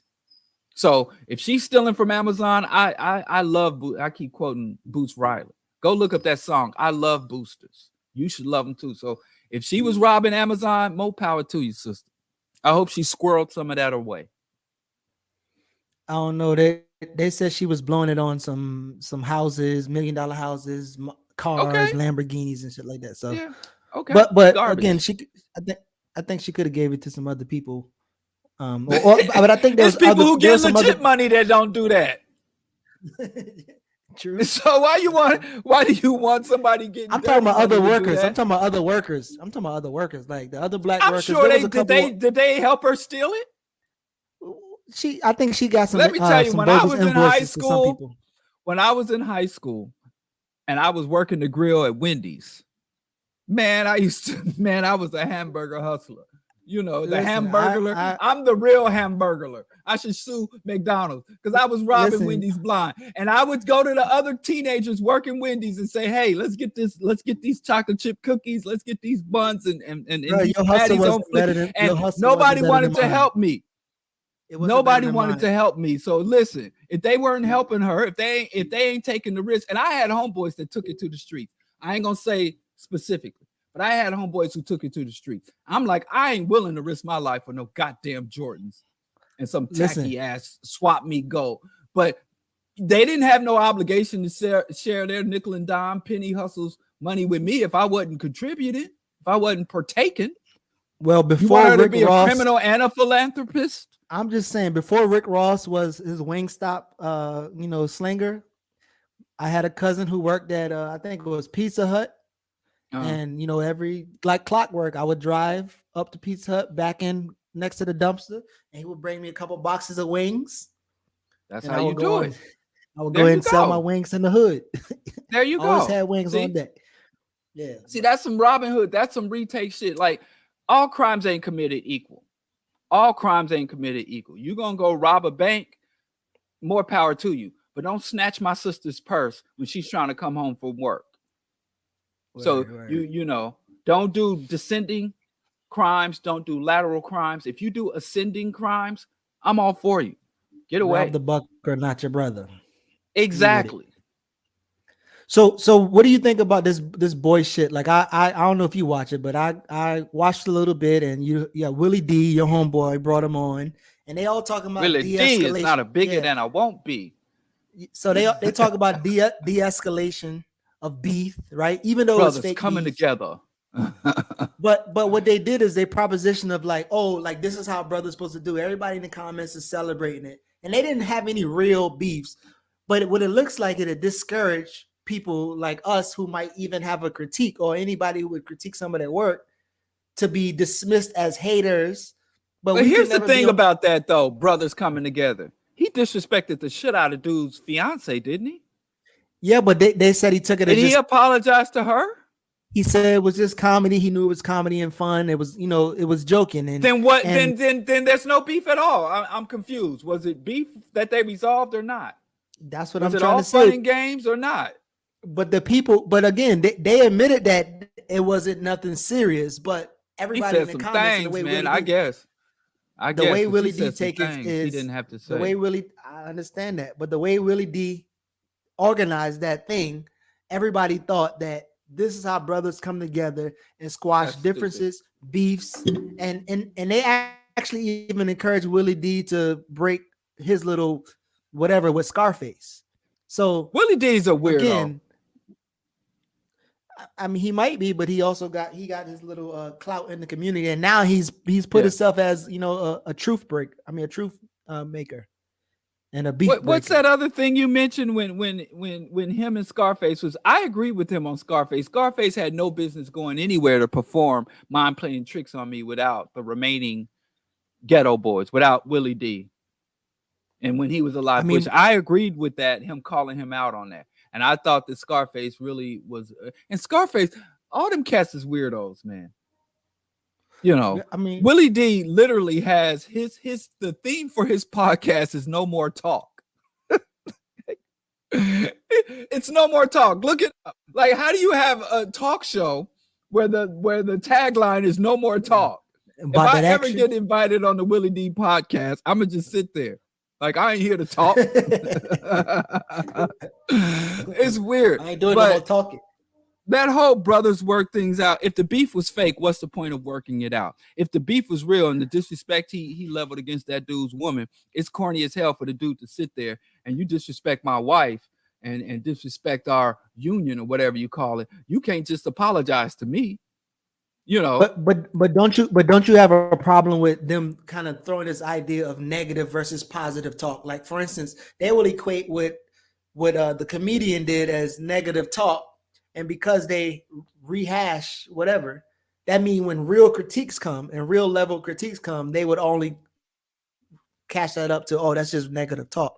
And so like the audience is just seeing negative, positive, as opposed to that's just some feel good bullshit. No, I focus strictly on accuracy and inaccuracy. I think that's what you should focus on. Don't worry about whether it's negative or positive, because somebody can lie to you with positivity. It's called love bombing. Somebody can tell you the most beautiful words you ever want to hear, the most affirming words you ever want to hear, and the whole time they are preying upon you. Somebody can come and say, what the fuck is wrong with you, and tell you some shit that makes you feel like shit. But it could be accurate. It could be what you needed to hear to help you avoid some greater harm. So I think we need to focus on the accuracy and inaccuracy. So if somebody tells me this person said something negative, I would say, is it accurate or inaccurate? And listen, if everything was positive, life couldn't exist without those polarities. You couldn't have a cell, an atom couldn't maintain its structure without both neurons and electrons, and positrons. Positivity and negativity balance each other out. Anybody you meet that's all positive, get away from them. They either about to slit their wrist or slit your throat. Let me tell you, you need people. And this is the weird thing where we try to ignore the complexity of human beings. Oh, I'm all positive. So I think you need negativity and positivity. And when it comes to discourse and engagement and people articulating positions, I do think you need to focus on the accuracy and inaccuracy, unless if it's just a comedy sketch and just a comedy skit, then those rules don't apply. Then you have to say, was it funny or not? What was the joke, engaging? Did it resonate with the audience or not? And if people are laughing, then I guess that's good comedy.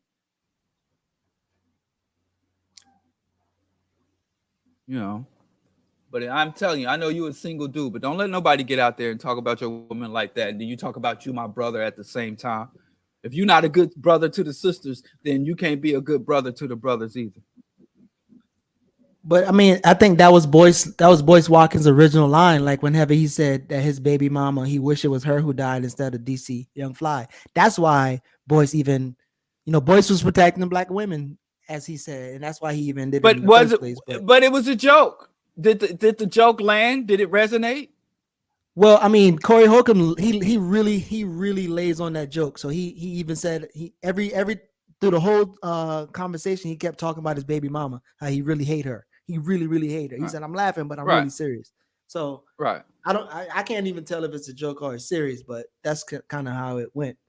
But on the, you know, again, on the platform, the idea was you have this, which they said, a scholar, a comedian, a rapper, social activist, they finding common ground.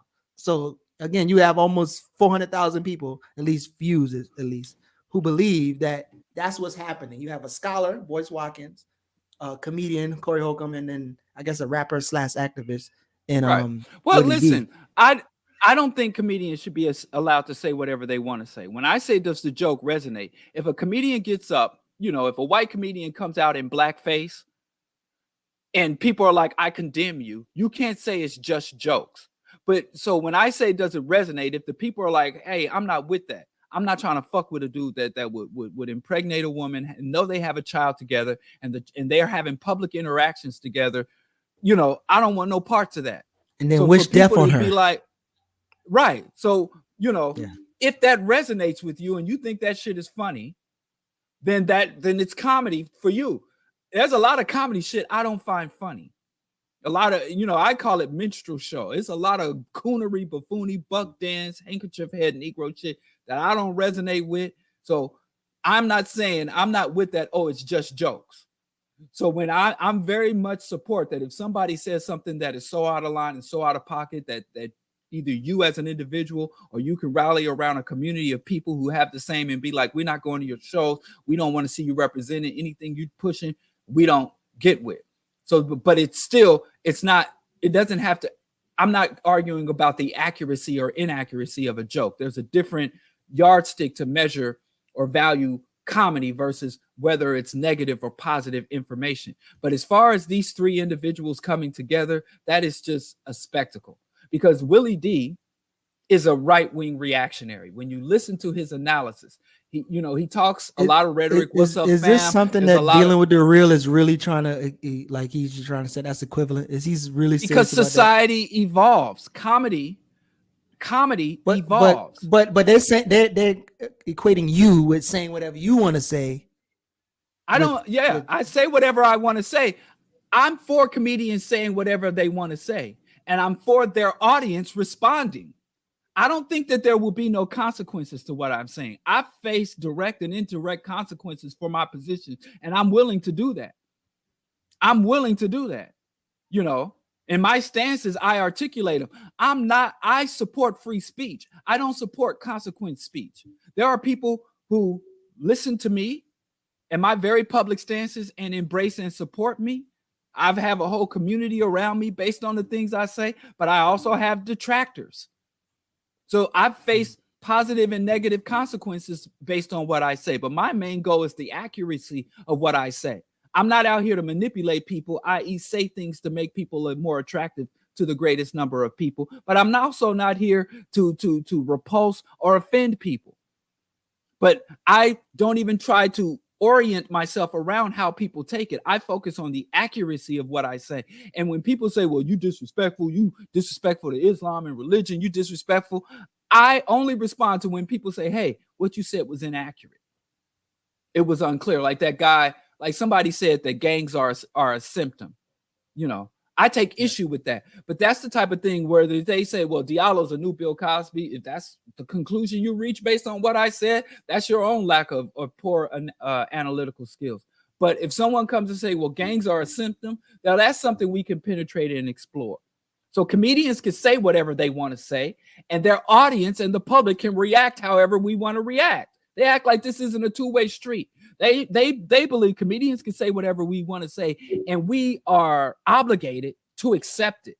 We are obligated to let it pass, as if we can't shut somebody down. So if I was a member of the Chappelle thing, if I was a member of the LGBTQ community, and I'm like, oh nah, shut that shit down. Now I'm going. But the audience has as many rights as the comedian. The listeners have as many rights as the music makers. We have equal right. We have rights to act on how we perceive it. Why is the audience, why does the performer got all the rights, but we supposed to surrender our rights because we're not on the stage? I say the people have more right than the individual. So people should be giving Ice Cube his ass because he's up there pandering with Joe Rogan, saying some silly shit. Joe Rogan even said that the what's that organization that's supposed to keep the ESG, the environmental, social, and governance. He said that they are only in place to talk about some woke shit, right?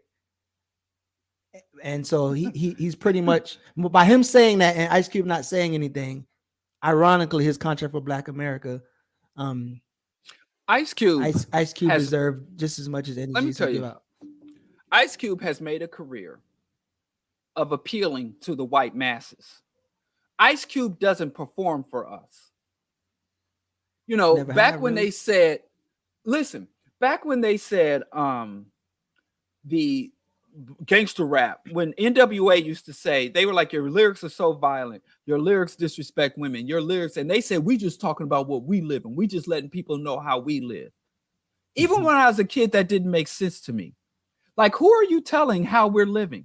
Because you can't be telling Black people how we're living, because we're living it. Right. We know that. Are you telling white people? And if you can't even be telling white people how we're living, because guess who created the structure and infrastructure of how we live in? Guess who knew we would be living in slums before us? Guess who knew our communities would be flooded with drugs and they would be divesting and changing policies from welfare policies and allocations? Who knew the elites create the ghettos and the slums, not the slum dwellers? So who were they telling what was happening in the hood? Right. What people like Ice Cube did was they took Black experiences, Black reality, and contorted it, seasoned it, flavored it, and made it palatable to white masses. That's what his whole career has been doing, is serving up distorted Black content for the consumption of the white masses. So drive this point home, because this is one of Snoop's quotes. He said, a lot of brands, you can't touch them. The rapper says, this is a quote from him, when you're dealing with Snoop Dogg, he brings you closer to the brand and it feels like it's a part of you. Snoop's certainly trying to touch consumers in ways few rappers do. So in essence, their job is what? As Snoop Dogg, Ice Cube, and whoever the hell else. Yeah. They don't, like I said, they are whatever you want them to be. If Black Power Media, if we could get up enough money, we could have them on here in red, black, and green, draped in red, black, and green, calling for Black liberation. Snoop Doggy Dogg is hustling Skechers. I wonder who is dealing with the real. I wonder if that's EYL's ghost account. But hey, so let's close out, man. And this time you hit the end button, since my internet is bougie. I'm not bougie like yours. What you got going on and close out? Oh, well, Bro Diallo show will be live and direct Monday. Rational Radicals on Black Power Media Wednesday. And then I'll be in Kansas City next week. And like I said, I aside from the other things I'm obligated to do there, I'm looking forward to going to the National World War I Museum to look at this monument to the murder orgy of international conflict. I mean, it's well done, well curated. So I'm looking forward to that, getting some good Ethiopian food at Ethiopian Blue Nile in the downtown River Market area. So I'll be in Kansas City next week for what that's worth. And Skip Coon will be in Kansas City as well. So I'll be breaking bread with him. Y'all ain't going to see Nelly. Y'all ain't going to go to St. Louis. That's St. Louis, no. But y'all ain't go to St. Louis and chill with Nelly and do the tip drill video number 2. Because Janelle Monáe says, sexual liberation is a thing. So I think it's time for, tip drill again. So you and Skip and Nelly, and y'all should do a part 2. Especially well, I can't rap. You don't gotta rap. Just stand there and use the credit cards or the Bitcoin with the women. You don't have to rap, bro. Just do the tip. Do the tip drill shit. Right. Well, I guess you can't swipe a credit card. What are those things? A flash drive. I'll insert a flash drive. Yeah. Like you but say, you want to chill with Tech Nine. I ain't got it like that. Man, I go and show up to Tech Nine's house. I get dragged off like Britney. They do me like they did Britney Spears. If I ran up on Tech Nine, I'm good friends with Tech Nine's homie though. Huh? Didn't Tech Nine start doing some right wing stuff recently? Did he What did he do? What? I don't know. I thought somebody said that. I don't know. He's a KC legend. Hey, boy. Hey, watch your mouth, man. He's a Kansas City institution, man. I'm from KC. I'm KC. I got to represent Kansas City for some stupid reason because I was born there arbitrarily. And so, hey, man, watch your mouth, man. I don't know what Tech Nine did, but shout out to the Popper, the real legend, the underground, the done dealer, Walt Lee. Oh, I'm coming. Hold on. Close out before we get in trouble, man. Oh, look at Dr. Flamingo. Hey. Anyway, we closing out. You went without me? Bro, you still on? Oh my God. This guy. Yo, y'all peace. Y'all have a good evening, morning. I muted you, man, because you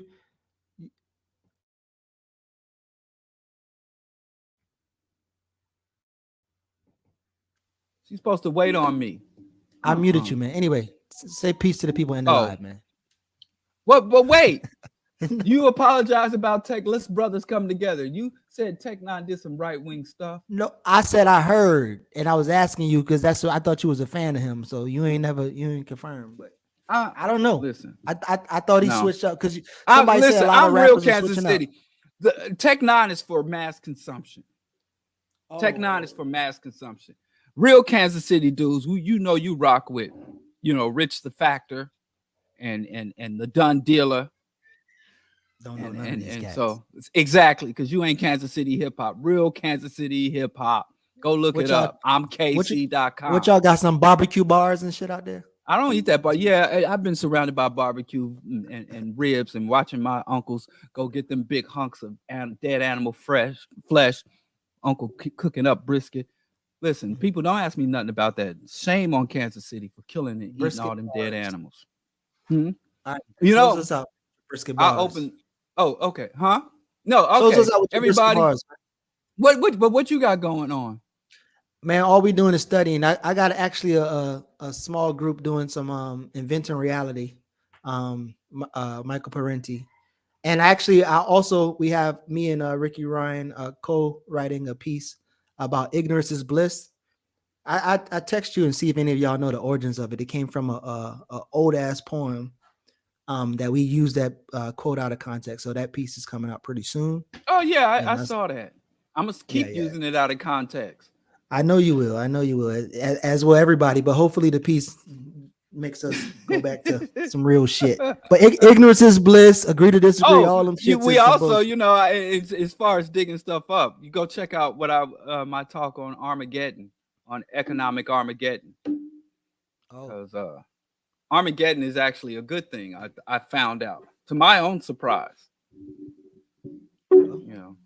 So anyway, as always, bro, I'm gonna be traveling next Friday. I hate saying I'm traveling because I sound like a more sovereign citizen.